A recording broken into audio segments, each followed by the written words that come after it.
Hello नमस्कार, welcome to inculcate learning national curriculum framework for foundational stage यानी NCFFS 2022, जो कि 2020 की पॉलिसी में रेकमेंड किया गया था। जो 4 करिकुलम्स रेकमेंड किए गए थे उनमें से एक करिकुलम आ चुका है जी, जो आपने बहुत बार कहा कि करवा दीजिए करवा दीजिए। एक बार सुन लीजिए मेरी बात, इसको स्किप मत कीजिएगा जो भी मैं इंट्रोडक्शन में अभी बोल रही हूँ। ठीक है।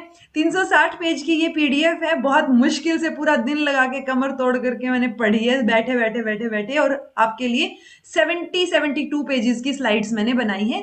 पूरा कवर हो जाएगा, मतलब A to Z इंफॉर्मेशन, कोई भी चीज आपकी स्किप नहीं होगी।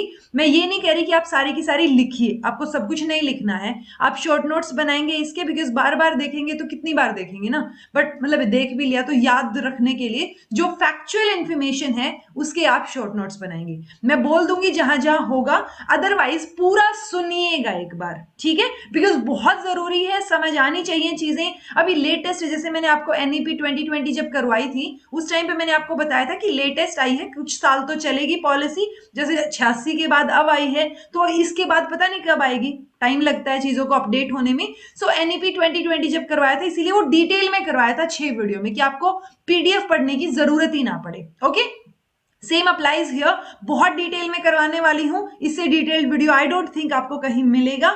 शुरू से लेके फर्स्ट 10 चैप्टर हैं, 10 के 10 चैप्टर बहुत अच्छे से करवाऊंगी, ठीक है। एक और चीज, PGT वाले स्टूडेंट्स हो सकता है आप पूछें कि हमें ये पढ़ना है या नहीं, ठीक है, तो उनको एक बार देख लेना चाहिए। रीजन क्या है उनको देख लेने का, कि आप PGT लेवल पे है ना भाई, तो PGT पे है तो TGT या फिर PRT लेवल पे जो जो चीजें हो रही हैं, बिकॉज करिकुलम है तो नेशनल करिकुलम है, सो वो कनेक्टेड होगा। जो भी बाकी 3 करिकुलम और आएंगे ये सारे आपस में इंटरकनेक्टेड हैं, तो आपको एटलीस्ट पता होना चाहिए, बिकॉज PRT, वहां से PRT लेवल से बच्चा पढ़ के TGT वाले टीचर्स के पास आएगा, और TGT से पढ़ के कहां पे आएगा, PGT के पास। सो हर एक जो भी आप एग्जाम दे रहे हैं, ये करिकुलम फ्रेमवर्क जो है टीचिंग एग्जाम्स के लिए बहुत जरूरी है, इसको पढ़ के जाइएगा, ठीक है। सबसे पहली चीज 2022 में ये आया है जी, 22 अक्टूबर 2022, श्री धर्मेंद्र प्रधान, ऑनरेबल, जो हमारे मिनिस्टर ऑफ एजुकेशन है गवर्नमेंट ऑफ इंडिया। आजकल चीजें कम, मिनिस्टर्स के नाम ज्यादा पूछ लिए जाते हैं, तो ये सुन लीजिए, क्योंकि जो हमारे चेयरपर्सन है जिन्होंने ये बनाई है और हमारी जो पॉलिसी दी है NEP 2020 भी, जो कस्तूरी रंजन जी हैं, सो कस्तूरी रंजन जी ने जो है इनको सबमिट किए हैं ये। ओके, सो वो जितने भी करिकुलम फ्रेमवर्क्स बनेंगे उनके हेड हैं वो, ठीक है जी।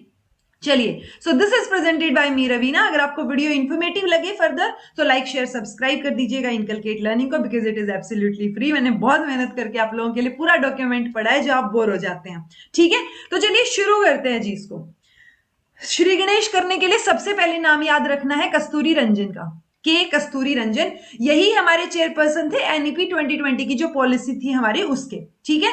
अब ये देखिए, national steering committee for national curriculum frameworks, यानी कि 4 के 4 फ्रेमवर्क के नाम आप याद रखेंगे जो NEP 2020 में करा रखे हैं, एक शॉर्ट भी डाल रखा है। ओके, उन चारों करिकुलम के कौन होंगे जी, ये हेड है, चेयरपर्सन है।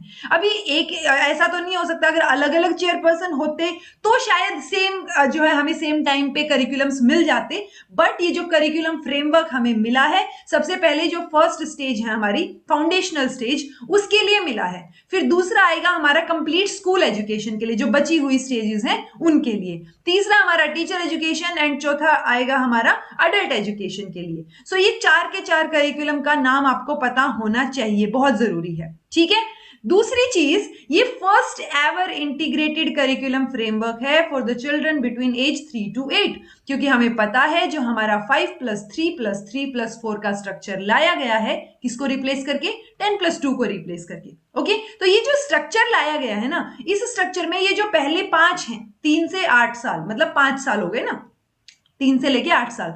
सो क्योंकि ये जो स्टेज थी, पहले हम क्या पढ़ते थे, 6 से 18 तक पढ़ते थे। अगर आपको याद हो तो RTE में क्या बोला गया, 6 से 14 साल की जो एलिमेंट्री एजुकेशन है वो फ्री एंड कंपलसरी है, ठीक है। यानी 6 साल से पहले की तो हम बात ही नहीं कर रहे, और हम बात करते हैं कि 6 साल से पहले 85% ब्रेन का डेवलपमेंट हो जाता है बच्चे का, तो 6 साल से पहले ही हो लिया ना डेवलपमेंट, तो फिर हम क्या एजुकेशन प्रोवाइड कर रहे हैं, ठीक है। सो उस फ्रेमवर्क के साथ, उस थॉट के साथ, ये हमारा 5 साल जो इंक्लूड किए गए 6 साल से भी पहले के, यानी 3 से 6 की एज बच्चे की जो इंक्लूड की गई, उसका क्या है ये जी, फर्स्ट एवर इंटीग्रेटेड करिकुलम है। ओके, फाउंडेशनल स्टेज किसको बोलते हैं? जो 3 से 8 साल की एज होती है वो। अब एक और चीज आप याद रखिए, हम ECCE पढ़ते हैं यानी early childhood care and education. So अगर early childhood and care education की आप देखेंगे सो वो बर्थ से लेके 8 साल तक इंक्लूड करता है चीजों को। अगर हम फाउंडेशनल स्टेज की देखेंगे तो वो हमारा 3 से 8 साल को इंक्लूड करता है। समझ आया? नहीं समझ आया तो एक बार और सुन लीजिए। जो early childhood care and education अगर ये टर्म है सो वो टर्म बर्थ से लेके 8 साल तक यानी पहले 8 साल इंक्लूड करती है बच्चे के। बट फाउंडेशनल स्टेज जो कि क्योंकि फाउंडेशनल हमारी फॉर्मल एजुकेशन हो गई ना, उससे पहले 0 से 3 साल तक तो बच्चा घर पे ही रहेगा, ठीक है। सो फाउंडेशनल स्टेज मतलब जो फॉर्मल स्टेजेस हैं, जो फॉर्मली हमें स्कूल में बच्चा बुलाना है, पढ़ाना है, कुछ भी करना है, ठीक है। सो वो क्या है? वो 3 से 8 है। सो ये डिफरेंस आप याद रखेंगे कि ECC अगर बोला जा रहा है दैट मीन्स बर्थ से 8 ईयर तक, और अगर फाउंडेशनल स्टेज बोला जा रहा है तो 3 से 8 साल तक। NEP 2020 में साफ साफ बोला गया था कि जो ECC है उसमें प्ले यूज होना चाहिए। सो आपको हर जगह पे यही दिखेगा। आप अब जब पूरा डॉक्यूमेंट मैं आपको करवा रही हूं आप ये दिमाग में रख के चलिए कि 3 से 8 साल का है बच्चा, ओके। यानी 3 साल से पहले वो घर था और 3 से मतलब उसने घर पे हार्डली बोलना शुरू किया है, मदर टंग उसको पता है और जो है उसको थोड़ा सा चीजें समझ आती हैं। अब वो क्या आ गया जी? प्री स्कूल में आएगा, देन स्कूल में आएगा। सो 3 से 8 साल के बच्चे को दिमाग में रख के सारी की सारी चीजें सुनिएगा, ओके। सो 2020 के अकॉर्डिंग प्ले यूज करना है हमें, core of the conceptual, operational and transactional approach to the curriculum organisation, pedagogy, time, content organisation.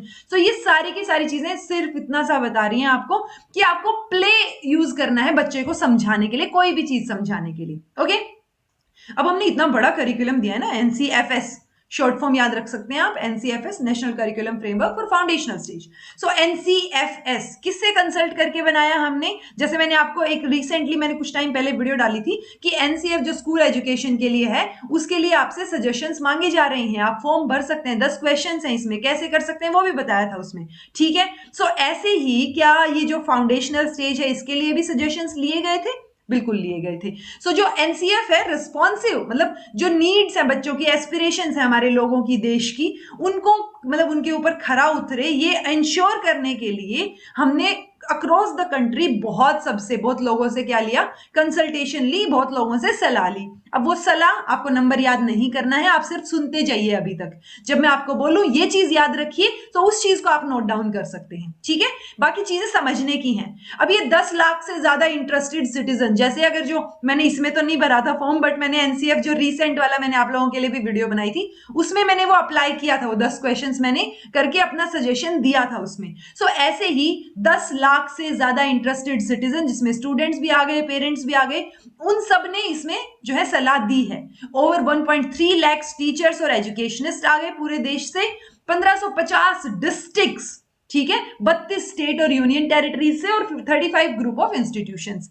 ऐसे ही जैसे हमने नॉर्मल NCF जो 2005 वाला किया था उसमें हम फोकस ग्रुप की बात करते थे, हम ये बात कर रहे थे NCF में कि हमने अलग अलग ग्रुप बनाए, उन्होंने अलग अलग रिपोर्ट सबमिट की, फिर हमने समराइज करके एक डॉक्यूमेंट बनाया NCF 2005।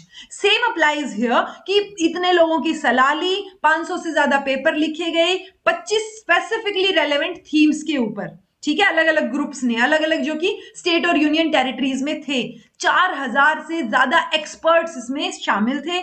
25 पेपर जो है वो पर्टिकुलरली जो एक्सपर्ट ग्रुप्स हैं उन्होंने थीम्स के ऊपर डेवलप करके दिए, जिसमें 175 से भी ज्यादा मेंबर्स हैं। तो इसमें आपको एग्जैक्ट मेंबर्स याद रखने की जरूरत नहीं है क्योंकि कम मेंबर्स नहीं, इसमें सबसे कंसल्ट किया गया है, ओके। तो ये सारी चीजें NCERT के द्वारा की गई और सारी की सारी सलाह ली गई सबसे, यानी हम इस पर ट्रस्ट कर सकते हैं, ठीक है। अब इसका रिलेशन क्या है? क्योंकि हमने ये तो बोल दिया कि सारे के सारे मतलब अभी जैसे 3 साल से लेकर 18 साल तक की बात कर रहा है ना हमारे जो NEP 2020 है, सो इन सब में रिलेशनशिप क्या है वो भी एक जानने वाली चीज है कि हमने अभी तक तो पहली स्टेज का करिकुलम दिया है ना, बाकी करिकुलम फ्रेमवर्क का क्या, ठीक है। सो वो करिकुलम फ्रेमवर्क से इसका रिलेशन क्या है? तो ये बोल रहे हैं कि जो 3 से 18 वाला मतलब जिसमें हम स्कूल एजुकेशन की बात करते हैं, स्कूल में तो ये लोग भी आ गए, सब लोग आ गए ना, मतलब ये वाली स्टेज भी आ गई स्कूल में, तो स्कूल एजुकेशन का एक इंटीग्रल पार्ट होगा ये करिकुलम फ्रेमवर्क। यानी जो national curriculum framework for school education आएगा इसके बाद, उसका ये क्या है? इंटीग्रल पार्ट है, ठीक है। दूसरी चीज इन्होंने बोला कि ये जो करिकुलम हमने बनाया है ये अपने आप में तो पूरा है, इसमें कोई कमी नहीं है, तो ये अपने आप में तो पूरा है, लेकिन जब ये आ जाएगा नेशनल करिकुलम फ्रेमवर्क तो इसके साथ भी आपको कनेक्शंस और इंप्लीकेशंस दिखेंगे। जो मैंने आपको बोला था ना कि पीआरटी लेवल से जो बच्चा पढ़ के गया है, जो पीआरटी टीचर से, वो टीजीटी टीचर्स के पास जाएगा, टीजीटी से पीजीटी के पास जाएगा, तो वो कनेक्शन तो है ना, क्योंकि बच्चे की नींव तो पीआरटी में रखी जा चुकी। अगर आपको वो चीज आप लैक कर गए, आप नहीं करवा पाए अच्छे से, तो फिर टीजीटी वालों को परेशानी होगी, और अगर टीजीटी वाले भी नहीं करवा पाए तो पीजीटी वाले टीचर्स को परेशानी होगी कि इनको कैसे करवाएं, पढ़ाएं कैसे। ठीक है, तो इंटरकनेक्टेड है सारी चीजें, ये समझ सकते हैं आप इससे। ठीक है जी। तो ये जो फाउंडेशनल स्टेज का फ्रेमवर्क है ये टीचर्स को भी गाइड करेगा, तो कहीं ना कहीं ये आपको जो national curriculum framework teacher education के लिए आएगा एनसीएफटीई, वो उससे भी लिंक दिखेगा आपको, क्योंकि हर जगह पे स्टेक होल्डर्स तो वही है ना, बच्चा है, टीचर्स हैं, जो एनवायरमेंट है वो है। ठीक है, सो ये रिलेशनशिप होगा इसका कि इंटीग्रल पार्ट है ये, बट जो बाकी की 3 स्टेज के लिए हमारा करिकुलम आएगा 3+3+4 के लिए, उसका भी वो भी एक इंपॉर्टेंट, उसका एक इंपॉर्टेंट पार्ट ये रहेगा। ये है जी 10 चैप्टर्स। 10 चैप्टर्स हैं, 250 220 के अराउंड तक चैप्टर्स हैं, देन एनेक्चर और बाकी चीजें दी हुई हैं, मतलब टेबल्स वगैरह जिनको देखा जा सकता है, इलिस्ट्रेशंस दी हुई हैं। ठीक है, ये 10 चैप्टर्स हैं, चैप्टर वाइज चलेंगे हमेशा की तरह, क्योंकि 2 तरीके होते हैं किसी भी डॉक्यूमेंट को पढ़ाने के। एक मैं आपको मतलब इंपॉर्टेंट पॉइंट्स नहीं बताती ओवरऑल, मैं आपको सारी चीजें चैप्टर्स और एक फ्रेमवर्क बता देती हूँ कि इसमें क्या चीजें हैं, ताकि अगर आप कोई बच्चा इंटरेस्टेड और वो खुद भी पढ़े तो उसको समझ आ जाए कि क्या करवाया था। ओके, 10 चैप्टर्स है जी, एक एक करके शुरू करते हैं इन चैप्टर्स को। उससे पहले थोड़ी सी चीज और है, क्या है, नेशनल करिकुलम फ्रेमवर्क के बारे में, कि ये करिकुलम को भी डिफाइन कर रहा है। सो करिकुलम मतलब जो हम ऑलरेडी कर चुकी हूं, मैंने आपको करिकुलम, सिलेबस, डिफरेंस सब बता रखा है। Curriculum refers to the entirety of the organised experience of students.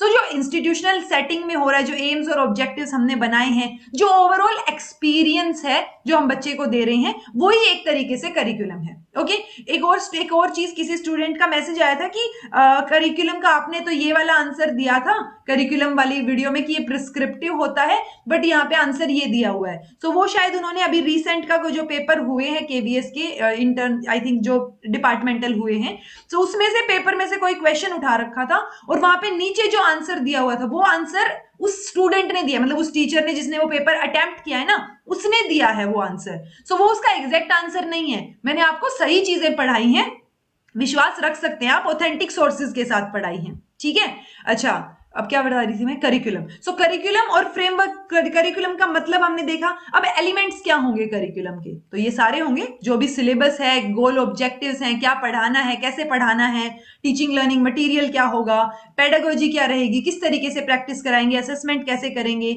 School और क्लासरूम की अलग से क्या प्रैक्टिसेस रहेंगी, या लर्निंग एनवायरमेंट कैसा होगा, इंस्टीट्यूशन का कल्चर कैसा होगा। सो वो सारी चीजें इसमें इंक्लूडेड हैं, जो हमें ऑलरेडी पता है, बट इन्होंने यहाँ पे कंफर्म कर दिया कि जो हमने पढ़ा है वो सही है। करिकुलम मतलब एक ब्रॉड एस्पेक्ट हो गया। ओके, देन आता है करिकुलम फ्रेमवर्क के ऑब्जेक्टिव्स। इसका मेजर ऑब्जेक्टिव क्या है जी, पॉजिटिव ट्रांसफॉर्मेशन करना है हमें स्कूल लेवल का जो एजुकेशन सिस्टम है हमारा, और किसके अकॉर्डिंग, जो हमारी एनईपी 2020 है। सो मैं ये मान के चल रही हूं कि जो बच्चा मेरी ये वीडियो देख रहा है उसने मेरी एनईपी 2020 वाली क्लासेस देखी होंगी 6 की 6, क्योंकि उसमें बहुत डिटेल में करवा रखा है, उसके बाद आपको डॉक्यूमेंट देखने की भी जरूरत नहीं है। ओके, सो मेजर चीज क्या है, पॉजिटिवली ट्रांसफॉर्म करनी है हमें एजुकेशन सिस्टम को।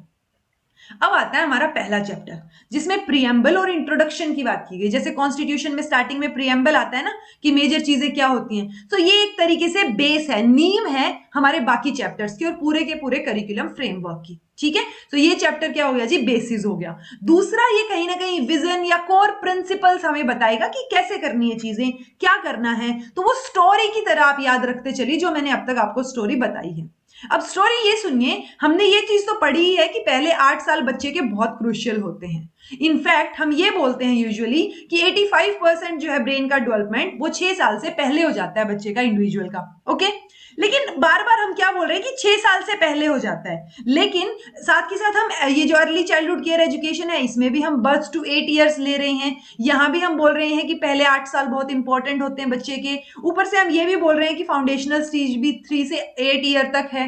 तो ये 8 ही क्यों, हमने 9 क्यों नहीं किया, हमने 7 क्यों नहीं किया, राइट? एक मतलब वो होता है ना, जेन्युइन क्वेश्चन है हमारा कि हमने 3 से 8 ही क्यों चूज किया। राइट। सो वो 3 से 8 चूज करने का एक बहुत, मतलब हम 8 ईयर पे ही क्यों फोकस कर रहे हैं, जो 8 साल हैं उस पे क्यों फोकस कर रहे हैं हम। तो ये एक चीज तो ये है कि जी हम मान के चल रहे हैं कि 8 साल जो बच्चे के होते हैं ना, वो फिजिकल, कॉग्निटिव, सोशियो इमोशनल सारे तरीके के डेवलपमेंट के लिए बेस्ट ईयर होते हैं, क्योंकि वो फाउंडेशन, नींव है।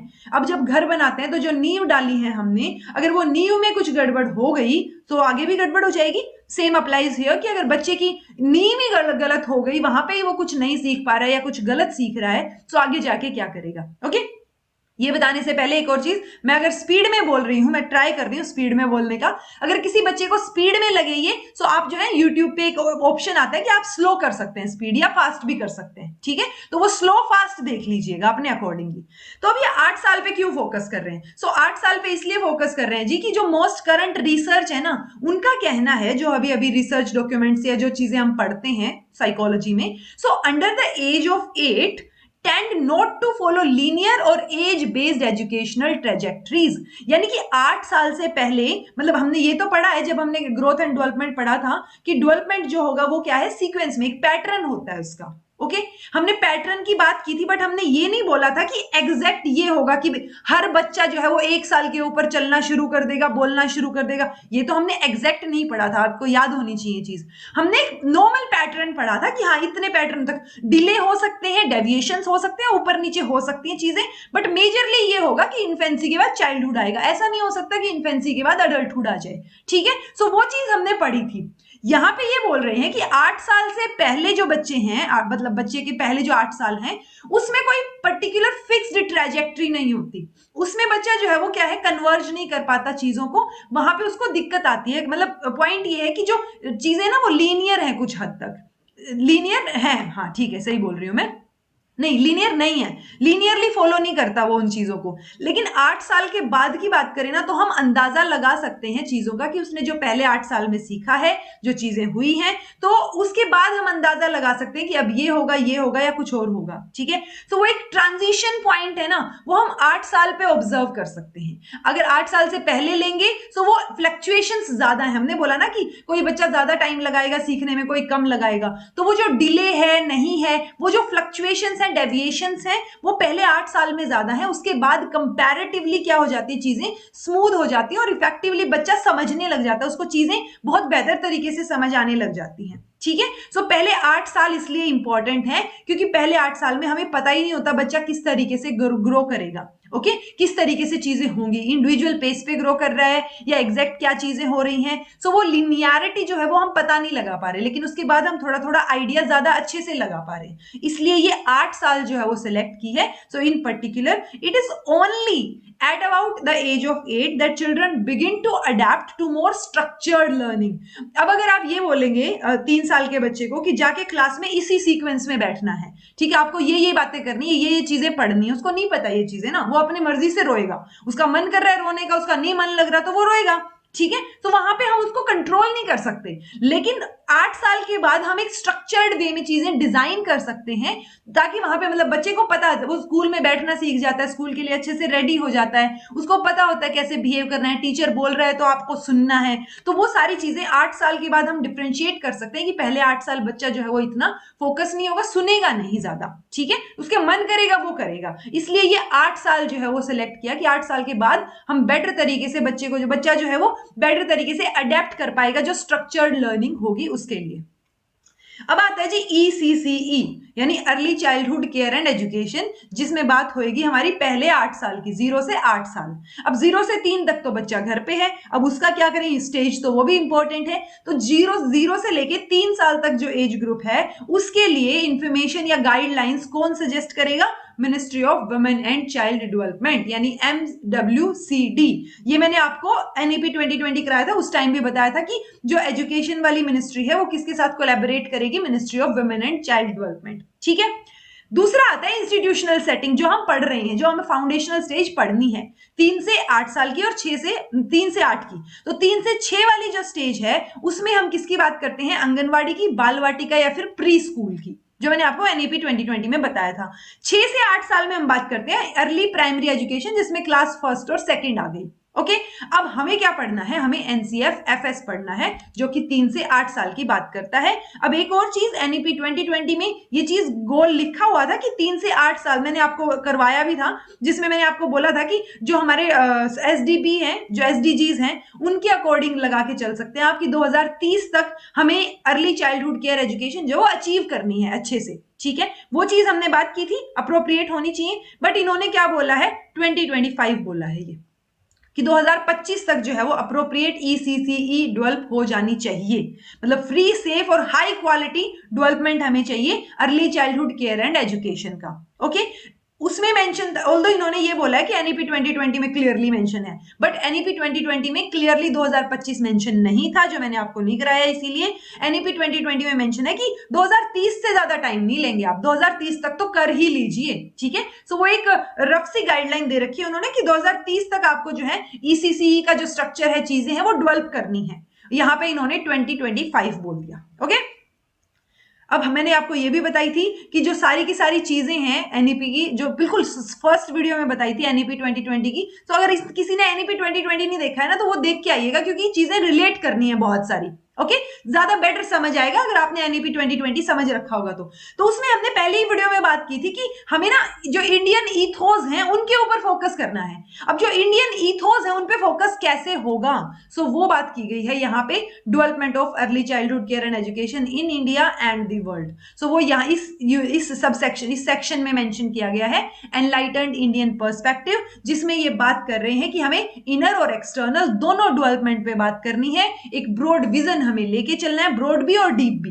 ओके तो पंचकोश विकास यानी 5 फोल्ड डेवलपमेंट, ये मैंने शॉर्ट में आपको समझाया था, जो शॉर्ट्स बनाया था मैंने एक शॉर्ट्स की, उसमें मिल जाएगा आपको, जो क्या बोलते हैं कोलन होता है यूट्यूब पे, तो उसमें मैंने 5 कोश गिनवाए थे आपको, वो 5 की बात यहां की गई है, तैत्तिरीय उपनिषद के अंदर से ये उठाए गए हैं। ओके तो आपको ये पंचकोश के नाम याद होने चाहिए, कौन से का मतलब क्या है वो पता होना चाहिए, और ये जो तैत्तिरीय उपनिषद है इसका नाम भी याद रख लीजिए, अगर बहुत फैक्चुअल में चले गए तो पूछ सकते हैं। ओके अभी जो पंचकोश का कॉन्सेप्ट है ये एक्चुअल में बेसिस है हमारे करिकुलर गोल्स का, यानी करिकुलम के लिए जो हम फर्दर पढ़ेंगे ना अभी की गोल्स कैसे डेवलप करने हैं, सो उनको ये बेसिस रख के डेवलप करने हैं, ठीक है। यानी फिजिकल डेवलपमेंट जिसमें शारीरिक विकास की बात कर रहे हैं, डेवलपमेंट ऑफ लाइफ एनर्जी प्राणिक विकास, इमोशनल या फिर जो मेंटल डेवलपमेंट है मानसिक विकास, इंटेलेक्चुअल डेवलपमेंट बौद्धिक विकास, स्पिरिचुअल डेवलपमेंट चैतिक विकास। तो एटलीस्ट ये नाम जो है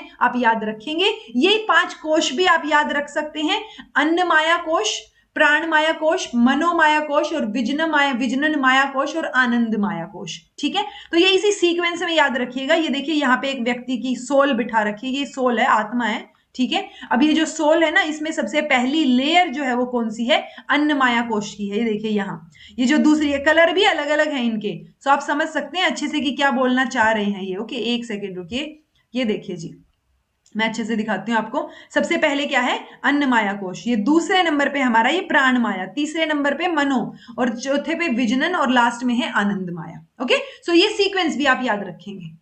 चलिए जी, तो ये समझ आया आपको कि फिजिकल डेवलपमेंट, डेवलपमेंट ऑफ ये मतलब शारीरिक विकास, प्राणिक विकास, मानसिक विकास, बौद्धिक विकास और चैतिक विकास, यहाँ पे ये चीजें दे रखी है, सारी याद करने की जरूरत नहीं, समझने की जरूरत है कि अगर फिजिकल डेवलपमेंट बोल रहे हैं तो फिजिकल लेवल पे है कि न्यूट्रिशन अच्छा हो, हाइजीन अच्छी हो, पर्सनल हेल्थ अच्छी हो, तो वो सारी चीजें, वो फैक्टर्स मेंशन है। अगर हम development of life and energy, ये जो प्राणिक विकास है इसकी बात कर रहे हैं, सो बैलेंस और रिटेंशन हो एनर्जी का, पॉजिटिव एनर्जी हो, आप एंथुजियास्टिक हो चीजें करने के लिए वगैरह वगैरह।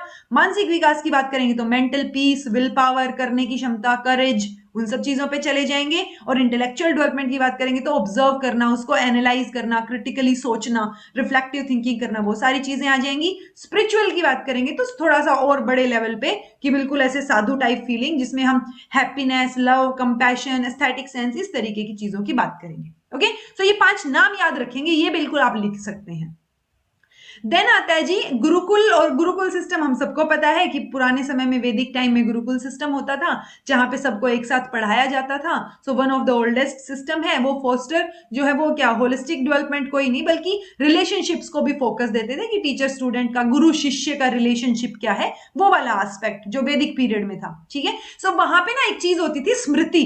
तो स्मृति का मतलब होता है मेमोरी, और मेमोरी का मतलब हम क्या इंटरप्रेट करके चलते हैं मेमोराइज करने को, कि हमने याद कर लिया, यानी हम रोट लर्निंग से इसको कई बार क्या कर देते हैं, मिसअंडरस्टूड कर देते हैं, ऐसा इनका कहना है। तो ये स्मृति का मतलब क्या लगा के चल रहे हैं कि आपको चीजें अच्छे से पता हैं। तो स्मृति में हम वर्किंग मेमोरी और लॉन्ग टर्म मेमोरी, क्योंकि जब हम मेमोरी की बात करते हैं, मेमोराइज करना, तो हम बोलते हैं कि रोट लर्निंग हम कर रहे हैं, और रोट लर्निंग कर रहे हैं तो बहुत शॉर्ट टर्म के लिए होंगी वो चीजें, ऐसे बोलते हैं हम। बट ये बोल रहे हैं कि ऐसा नहीं होता है। मेमोरी का मतलब है working memory plus long term memory की लंबे टाइम तक आपको याद रहे, और ये बहुत इंपॉर्टेंट रोल प्ले करती है चीजों को कॉम्प्रीहेंड करने में और समझने में।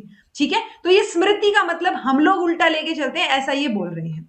तो और दूसरा ये टॉयज, प्ले, ये चीजें तो ऑब्वियसली फोकस में रहेंगी, क्योंकि 3 से 8 साल का बच्चा मतलब शुरुआत में स्पेसिफिकली कितना ही पढ़ लेगा ना, तो उसको खेलने पे ज्यादा फोकस होगा, तो हमें खेल खेल में सिखाना है।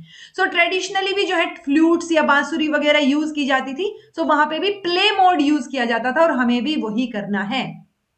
प्ले वर्ड याद रखिए, ये है जी याद रखने वाली स्लाइड जो आपको नोट्स में डालनी है। पायोनियर्स और थिंकर्स की बात इन्होंने की है कि स्वामी विवेकानंद और श्री अरबिंदो ने फोकस किया था होलिस्टिक एजुकेशन पे, रविंद्रनाथ टैगोर ने नेचर पे फोकस किया था, महात्मा गांधी ने 3H पे यानी हार्ट, हैंड और हेड पे फोकस किया था कि करके सीखे बच्चा, दिल से मन से सीखे।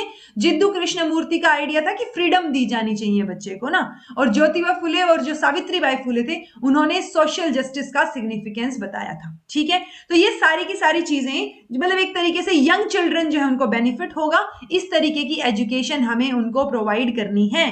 तो ये वर्ड्स, ये जो नाम है ना कि किसने कौन से टाइप की एजुकेशन या किसने किस चीज को प्रमोट किया था, सपोर्ट किया था, वो आप याद रखेंगे, स्क्रीनशॉट ले सकते हैं, इसका लिख लीजिएगा नोट्स में। ओके, अब जो इवोल्यूशन की बात की, 2 नाम और याद रखने हैं आपको। अभी तक तो हमने बात की थी ओवरऑल इवोल्यूशन की, जो पायोनियर्स थे जिन्होंने शुरुआत की, मतलब हमने यहाँ पे इंडिपेंडेंस या वो चीजें नहीं लगाई। अब हम बोल रहे हैं कि रिसेंट टाइम में जो अर्ली चाइल्डहुड केयर एजुकेशन है उसका इवोल्यूशन कैसे हुआ इंडिया में, ईसीसीई का, क्योंकि हमने तो अभी बात की है पॉलिसी में, तो ठीक है ईसीसी की, और ईसीसी के लिए हमें फ्रेमवर्क बनाना है, फॉर्मल एजुकेशन में लेके आना है 3 से 6 साल के बच्चों को भी, तो वो तो हमने तो एनईपी 2020 में बात की। उससे पहले क्या हो रहा था, कहाँ थे हम लोग? तो उससे पहले यहाँ थे, जो हम पढ़ते हैं ना फ्रोबेल का प्रोजेक्ट मेथड। सो फ्रोबेल जो है उन्होंने, अगर इंग्लिश मिशनरी जो है मतलब इंग्लिश से या बाहर से ताल्लुकात हैं उनके, फॉरेन से बेसिकली, मतलब हमारे देश से बाहर से, ओके, सो वो उन्होंने बाहर काम किया इस चीज के ऊपर। बट अगर हम इंडिया की बात करें तो जो फर्स्ट इंडिजिनस प्री स्कूल है वो किसने सेट किया? गिज्जूभाई बधेका ने। नाम याद रखेंगे, 1916 में किया था। ओके, किस पे फोकस कर रहे हैं? ये स्टोरी बेस्ड करिकुलम पे फोकस कर रहे हैं जी, स्पेशली फॉर सोशियो इमोशनल और लैंग्वेज लर्निंग के लिए। तो ये वर्ड्स आप याद रखेंगे, गिज्जूभाई बधेका 1916, पहला इंडिजिनस प्री स्कूल। ओके, इन्होंने क्या किया, जो मारिया मॉन्टेसरी हैं उनका जो क्या था, मतलब वो जो अर्ली एजुकेशन की पायोनियर है, उनके जो व्यूज थे उनमें इन्होंने मतलब अपने वे में कॉन्टेक्चुअलाइज करके क्या बोला कि जो अर्ली चाइल्डहुड केयर एजुकेशन है ना, वो फर्स्ट और फॉरमोस्ट स्टेप है ग्रेट नेशन बिल्डिंग के लिए। कि अगर आप नेशन की नींव को अच्छा कर रहे हैं, जो हम यूजुअली क्या बोलते हैं, यूथ है ना हमारी स्ट्रेंथ, तो वो यूथ कब बन रहा है? जब बच्चा अच्छा बनेगा ना, बच्चा शुरुआत में उसका डेवलपमेंट अच्छा होगा। सो अगर हम बच्चे की नींव अच्छी रख रहे हैं, दैट मीन्स हम नेशन की नींव बढ़िया कर रहे हैं, ये इनका कहना था। आपको फैक्चुअल चीजों में सिर्फ ये नोट करना है, Gijjubhai Badheka first indigenous preschool 1916। Then आता है जो आपको नोट करना है, ताराभाई मोदक। ओके, ताराभाई मोदक ने क्या है, नूतन बाल शिक्षण संघ, ठीक है, जो न्यू चाइल्डहुड एजुकेशन सोसाइटी 1925, इसमें इन्होंने इसको एस्टेब्लिश किया। जो विकासवाड़ी सेंटर है किसमें, कोसब्द में, established by Tarabai modak, letter become, बाद में क्या बना, एक इंस्पायरिंग सेटिंग बना कि हम जो है ईसीसी के ऊपर काम करें, तो देश में वहां से प्रेरणा आती है। तो ये 3 चीजें आप याद रखेंगे, गिज्जू भाई ने जो इंडिजिनस प्री स्कूल डेवलप किया 1916 में, ताराभाई मोदक ने जो है नूतन बाल शिक्षण संघ, न्यू जो है चाइल्डहुड एजुकेशन सोसाइटी 1925, और जो विकासवाड़ी सेंटर है कोसब्द, ठीक है, कोसबद। तो ये नाम याद रखेंगे जी तीनों। जो यहाँ पे इन्होंने क्या बोला था, जो मारिया मोंटेसरी को कॉन्टेक्स्ट में बताया था इन्होंने, यहाँ पे ताराभाई मोदक ने क्या बोला, advocated formal organising of community based early education, early childhood education programme. यानी कि इन्होंने बोला कि कम्युनिटी लेवल पे चीजें होनी चाहिए और फॉर्मली हमें ऑर्गेनाइज करने चाहिए वो प्रोग्राम्स। ओके, तो ये नाम याद रखेंगे। अब इंडिपेंडेंस के बाद हमने क्या किया, ये तो 1925 की बात हो रही थी ना, 16 और 25 की। इंडिपेंडेंस के बाद हमने क्या किया, हमने 1953 में एक कमेटी फॉर ईसीसी यानी अर्ली चाइल्डहुड एजुकेशन के लिए सेटअप की, जिन्होंने किसकी बात की, उन्होंने ऐसा दिखाया कि हमें जरूरत है प्री स्कूल्स की, यानी जो प्राइमरी स्कूल की सेटिंग है ना उसके अंदर ही हमें प्री स्कूल्स भी शुरू करने चाहिए, ऐसा इन्होंने बोला। फिर 1963-64 में एक कमेटी बिठाई गई चाइल्ड केयर के ऊपर। उन्होंने इंश्योर किया कि एजुकेशन जो है अर्ली ईयर्स में वो बहुत रेलेवेंट है इंडियन कॉन्टेक्स्ट के अकॉर्डिंग, तो हमें अच्छे से बहुत सारे प्रोविजंस इन्होंने दिए। 1964 में कोठारी कमीशन आया, उन्होंने प्री स्कूल सेंटर्स जो है कंट्री में एस्टेब्लिश होने चाहिए ऐसा बोल दिया। Integrated child development scheme ICDS 1975 याद रखेंगे, बहुत इंपॉर्टेंट है। 33 एक्सपेरिमेंटल ब्लॉक्स में, मतलब कंट्री में 33 जिलों में एक्सपेरिमेंटल तौर पे इसको लाया गया बहुत सारे साल के लिए। अगर बहुत सारे साल को अगर हम बोल रहे हैं अभी के लिए तो ICDS जो है वो लार्जेस्ट और मोस्ट कॉम्प्रिहेंसिव प्रोग्राम है किसके लिए, ECC सर्विसेज के लिए वर्ल्ड में।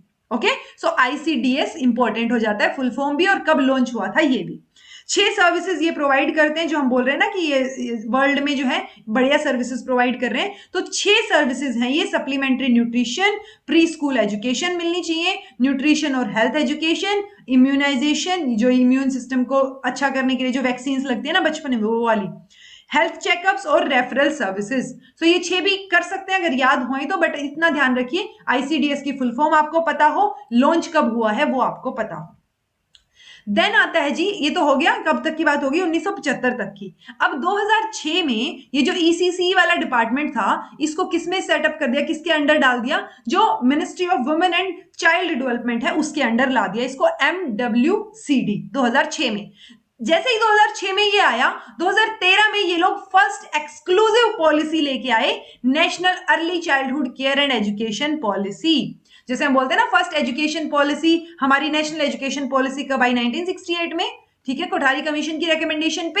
तो वैसे ही 2013 में पहली एक्सक्लूसिव पॉलिसी आई किस पे, ECC के ऊपर, ठीक है। जैसे ऐसे ही जो हमारी पॉलिसी थी 2006 की है, आई थिंक कौन सी थी, national education policy for disabled person, ठीक है। तो वो भी नाम वर्ड आप याद रखिए कौन सी पॉलिसी कब आई थी, क्योंकि आप एजुकेशन के फील्ड में हैं, आपको सारी चीजें पता होनी चाहिए। सो 2000 ये तो 13 में इन्होंने पॉलिसी ला दी जी। 2014 में एक national early childhood care education curriculum भी लाया गया, करिकुलम फ्रेमवर्क। ओके, 2014 में। 2019 में क्या किया गया, NCERT ने एक प्री स्कूल करिकुलम डेवलप किया, किसके लिए, पहले 3 साल के लिए, यानी प्री स्कूल एजुकेशन के लिए, और गाइडलाइंस दी सारी, ठीक है। देन हमें बाकी चीजें तो हम पढ़ चुके हैं, पियाजे पढ़ चुके हैं, ब्रूनर पढ़ चुके हैं, वाइगोट्स्की, ब्रोनफेन ब्रूनर, गार्डनर, तो ये सारे ना बहुत इंपॉर्टेंट रोल प्ले करते हैं, बस इतना बताया गया है रिसेंट टाइम में। ओके, विजन चैप्टर में तीसरा पार्ट आता है, पहले चैप्टर में विजन ऑफ NEP 2020 में आप लोगों को ऑलरेडी करवा चुकी हूँ। NEP 20 में सेम विजन जो है वो यहाँ पे पेस्ट कर रखे हैं, ये लगा लीजिए। पैराडिग्म शिफ्ट भी वहां पे मैंने करवाया था, बट 3 पैराडिग्म शिफ्ट है कि कैसे, कि आपको ट्रांजिशन करना है मोर डिसिप्लिनरी और होलिस्टिक एजुकेशन की तरफ, आपको क्रिटिकल और एनालिटिकल थिंकिंग पे फोकस करना है rather than rote learning. Basically अगर कुछ ना भी याद रहे ना तो अच्छी अच्छी बातें ही लिखी हुई हैं, तो अच्छी अच्छी बातें ही टिक करके आइएगा। कोई भी खराब बात, रोट लर्निंग या बच्चे को डांटना है या बच्चे के ऊपर प्रेशर डालना है, याद करवाना है, ऐसी कोई चीज कहीं भी मेंशन नहीं है, ठीक है। तो जितने भी करिकुलम फ्रेमवर्क्स या जितनी भी पॉलिसीज आती है ना वो हमेशा बातें बहुत अच्छी करती हैं। तो आप आइडियल लेवल लगा के चलिए अपने दिमाग का, कि बाई चांस आपने अच्छे से याद नहीं है, पढ़ नहीं रखा या कुछ समझ नहीं आ रहा, तो आइडियल बन जाइए वहां पे जब क्वेश्चन का आंसर कर रहे हैं। Okay, transitioning of new curricular and pedagogical structure, यानी कि 5+3+3+4। तो ये पैराडिग्म शिफ्ट की बात हो गई। जो नाम आप याद रख सकते हैं, ये की इनिशिएटिव यानी NEP जो 2020 है उसको प्रायोरिटी में रखते हुए क्या क्या चीजें लाई गई। निपुण भारत लाया गया, यानी FLN, उसके अंडर FLN आ गया, करवा चुकी हूं आप लोगों को, देख लीजिएगा। एक विद्या प्रवेश है, नाम याद रख सकते हैं, NCERT ने डेवलप किया है इसको, किसके लिए, for the students entering grade 1। जो वो था ना, हमने पढ़ा था कि विद्या प्रवेश इट्स लाइक, जब वैदिक एजुकेशन में विद्या आरंभ की बात करते हैं कि विद्या शुरू करनी है ना, पढ़ाई शुरू करनी है। सो वो ग्रेड फर्स्ट में जाएंगे तो उससे पहले वो 3 महीने का 12 हफ्ते का जो मैंने आपको FLN में करवाया था वही सेम चीज है। देन आता है बाल वाटिका। NEP 2020 में ये चीज भी मेंशन है कि बच्चे की 5 साल का जब बच्चा होगा उससे पहले वो प्रेपरेटरी क्लास में जाएगा। इसको शॉर्ट फॉर्म में जो आजकल जो स्कूल में जो बच्चे बोलते हैं वो प्रेप 1 प्रेप 2 ऐसे बोल देते हैं, ठीक है। सो वो प्रेपरेटरी क्लास या बाल वाटिका में जाएगा फर्स्ट क्लास में होने से पहले, और वहां पे एक क्वालिफाइड टीचर, क्वालिफाइड मतलब ECC क्वालिफाइड टीचर जो है वो वहां पे होना चाहिए, ठीक है जी। चलिए देन आता है जी how children learn at foundational stage. अब बच्चे सीखेंगे कैसे? सब कुछ तो पढ़ लिया, पर बच्चे सीखेंगे कैसे? बच्चे खेल खेल में सीखेंगे। Play is a child's work, तो उसका काम है खेलना, तो वो खेलेगा बच्चा जो है, बट आपको उस खेल खेल में उसको सिखाना है। कैसे सिखाएंगे वो आपकी जिम्मेदारी है। हमने ये भी बात की थी इनफैक्ट जब FLN की बात की थी कि जब बच्चा मान लो मिड डे मील जो है वो मतलब एक रूटीन हो गया ना, तो बच्चे का जो रूटीन है, खेलने की चीजें हैं, उसी दौरान आपको सिखाना है कि काउंटिंग सिखा दी, कोई और चीज सिखा दी। सो वो सारी चीजें आपको खेल खेल में सिखानी है। सो यहाँ पे बहुत अच्छे से पूरे डॉक्यूमेंट में प्ले यानी खेलने की क्या इंपॉर्टेंस है, कैसे जरूरी है, वो सारी चीजें बढ़िया धीरे धीरे तरीके से मेंशन की हुई हैं। और 3 तरीके का इन्होंने क्या बता दिया जी, खेल भी बता दिया। Free play, guided play, structured play. Although इन्होंने और भी एग्जांपल्स दिए हैं प्ले के, बट वो इन्हीं के अंडर आ जाएंगे। हमें ये 3 तरीके के प्ले समझने हैं। फ्री प्ले में क्या रहेगा? फ्री है ना बच्चा, बिल्कुल। तो वो चाइल्ड लेड है, मतलब चाइल्ड डायरेक्टेड है। टीचर जो है वो मतलब ज्यादा रोल इसमें रहेगा नहीं, ओके, सपोर्ट भी नहीं करेगा। तो बच्चे क्या करेंगे इसमें? Children decide all the aspects of their play. क्या खेलना है, कैसे खेलना है, कितनी देर तक खेलना है और किसके साथ खेलना है। जैसे होता है ना गली में बच्चे जब खेल रहे हो, छोटे बच्चे, तो उस टाइम पे वो अपने रूल्स बनाते हैं कि यहाँ पे जाएगी तो बाउंड्री है, अगर क्रिकेट खेल रहे हैं वहां पे सीधा लग गया तो छक्का है, ये हो गया तो ये है। तो वो अपने रूल्स है, अपनी चीजें हैं, फ्री प्ले है। उनका उनकी मर्जी है कि साइड वाले बच्चे के साथ नहीं खेलना, मेरा मन नहीं है, वो मेरा दोस्त नहीं है तो मेरे को नहीं खेलना। तो सब कुछ उनकी मर्जी चल रही है, वो लीड कर रहे हैं सारी चीजें, उनकी लीड है यहाँ पे, okay. Teachers organise a stimulating play environment in the classroom, observe children, और उनकी हेल्प करेंगे जब वो सपोर्ट मांगेंगे आपसे, ओके। आप सामने से जाके कोई सपोर्ट नहीं दे रहे बच्चे, मतलब आपने सिर्फ एनवायरमेंट बना दिया वहां पे खेलने का, बच्चे खेलेंगे अपने आप सिर्फ उनको ऑब्जर्व करेंगे। और टीचर के लिए ऑब्जर्वेशन पावर अच्छी होनी बहुत जरूरी है, क्योंकि आपको ऑब्जर्व करना है सब बच्चों को, कि आप इंडिविजुअली भी कोई चीज अगर उनकी हेल्प कर पा रहे हैं तो वो करें, okay. Guided play, child led रहेगा बट टीचर इसमें सपोर्ट करेगा। तो चाहे बच्चे ही प्लान करेंगे, लीड करेंगे, उस चीज को खेलेंगे। जब फ्री प्ले हो, मतलब जो आप फ्री प्ले में करते हैं वैसा ही रहेगा, बट टीचर ऑफर करेगा यहाँ सपोर्ट ना, और एक्टिवली फैसिलिटेट करेगा खेलने को, मतलब एक्टिवली बच्चे इंडल्ज रहे खेलने में। वो चीज का काम इंश्योर करना किसका है? टीचर का काम है, ओके। यहाँ पे क्या था, जो फ्री प्ले था उसमें सब कुछ फ्री था। जब बच्चे आपसे हेल्प मांगे तब आप कर रहे हो, यहाँ पे आप बच्चों से पूछ रहे हो कि मैं हेल्प करूं, ऐसा लगा सकते हैं। स्ट्रक्चर्ड प्ले की बात करेंगे तो स्ट्रक्चर्ड वे में है, टीचर लेड कर रहा है, टीचर जो है वो कैप्टन है, बच्चे एक्टिवली पार्टिसिपेट करेंगे, ये बात टीचर इंश्योर करेंगे, एक्टिवली सुनेंगे, जो टीचर ने रूल्स बताए हैं वो रूल्स माने जाएंगे। ये जो फ्री प्ले था इसमें रूल्स भी आपके खुद के थे, टाइम भी आपका खुद का था, किसके साथ खेलना है, कैसे खेलना है, वो भी आपका था। गाइडेड प्ले में बाकी सारी चीजें सेम थी, बट टीचर सपोर्ट कर रहे थे थोड़े से अपनी तरफ से। स्ट्रक्चर्ड वे में सब कुछ टीचर कर रहे हैं, बच्चे बस एक्टिवली पार्टिसिपेट करके खेल रहे हैं, ओके जी।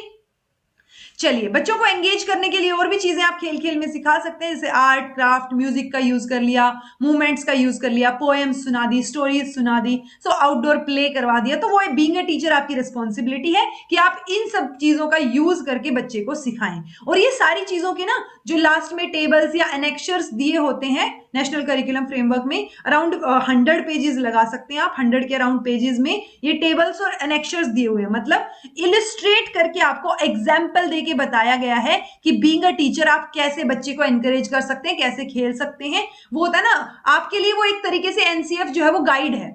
स्पेसिफिकली जो पीआरटी टीचर्स हैं जिन्होंने छोटे बच्चों को पढ़ाना है, या जो ईसीसी वाले टीचर्स होंगे फर्दर, उनके लिए ये क्या है जी, एक बाइबल की तरह है, एक गीता की तरह है। जो ये डॉक्यूमेंट है ये आपको अच्छे से पता होना चाहिए कि आप कैसे जो है बच्चे को इंडल्ज करेंगे, ओके। देन आता है जी चैप्टर 2। ये तो इंट्रोडक्शन हो गया इतना सिर्फ। चैप्टर 2 में बात की गई है एम्स की, करिकुलर गोल्स की, कॉम्पिटेंसीज की और लर्निंग आउटकम्स की। तो ये चारों चीजें आप याद रखेंगे। क्यों याद रखेंगे? क्योंकि एम्स से हम शिफ्ट होंगे करिकुलर गोल्स पे, करिकुलर गोल्स से शिफ्ट होंगे कॉम्पिटेंसीज, और उनको डेवलप करने के बाद हम देखेंगे लर्निंग आउटकम्स। ठीक है, तो ये चारों चीजें इसी सीक्वेंस में आपको पता होनी चाहिए। एम्स क्या होते हैं? जो एजुकेशनल विजन हम डेवलप करते हैं कि क्या करना है, कैसे करना है, वो चीज हो गई। करिकुलर गोल्स क्या हो गए? करिकुलर गोल्स वो एक डायरेक्शन देंगे कि जो करिकुलम या जो एम्स आपने बनाए हैं उनको कैसे आपने अचीव करना है। सो वो डायरेक्शन कहां से मिलेगी? करिकुलर गोल्स से मिलेगी। अब कॉम्पिटेंसी मतलब हम इनको ऑब्जर्व कर सकते हैं और असेस कर सकते हैं सिस्टमैटिकली। ओके, तो आप इनको मेजर कर पाएंगे देखा जाए तो कॉम्पिटेंसीज को। देन आता है लर्निंग आउटकम्स की over the period of time बच्चे ने क्या सीखा है वो आपको लर्निंग आउटकम में देखने को मिलेगा। अब स्टेट्स जो है वो जो या फिर जो रेलेवेंट इंस्टीट्यूशंस है वो रिस्पॉन्सिबल होंगे करिकुलम और सिलेबस, या जो ये पूरा का पूरा हमने बात की ना कि मान लो स्टेट ने कोई करिकुलम डेवलप किया, ठीक है, तो उस करिकुलम में आपके पास अलग से कि कैसे आप करेंगे, एम्स दिए होने चाहिए, करिकुलर गोल्स दिए होने चाहिए, कॉम्पिटेंसीज दी होनी चाहिए और लर्निंग आउटकम्स, बेसिकली सब कुछ आपको डिटेल में मेंशन होना चाहिए जब हम बात कर रहे हैं कि अगर आप कोई करिकुलम बना रहे हैं तो उनकी रिस्पॉन्सिबिलिटी हो गई है। ओके, देन आता है AIIMS and vision of education. किसने बात की थी? दो एक सेकंड में इसको रब कर देती हूँ सारे के सारे को ताकि आपको दिख जाए, आप स्क्रीनशॉट भी ले पाए। तो ये देखिए, जब हम किससे शिफ्ट होंगे, एम्स और विजन जो हमने पढ़े ना एनईपी 2020 में, वहां से हम करिकुलर गोल पे कैसे शिफ्ट होंगे। तो 3 स्पेसिफिक सोर्स की बात की गई है यहाँ पे from NEP 2020 for arriving at the curricular गोल।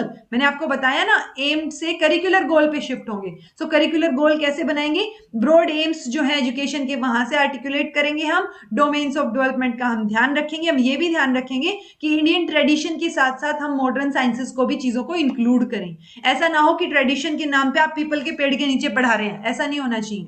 ठीक है, सो वो ट्रेडिशन तो रहेंगे बट मॉडर्न साइंस को भी आप यूज करेंगे, टेक्नोलॉजी का भी आप यूज करेंगे।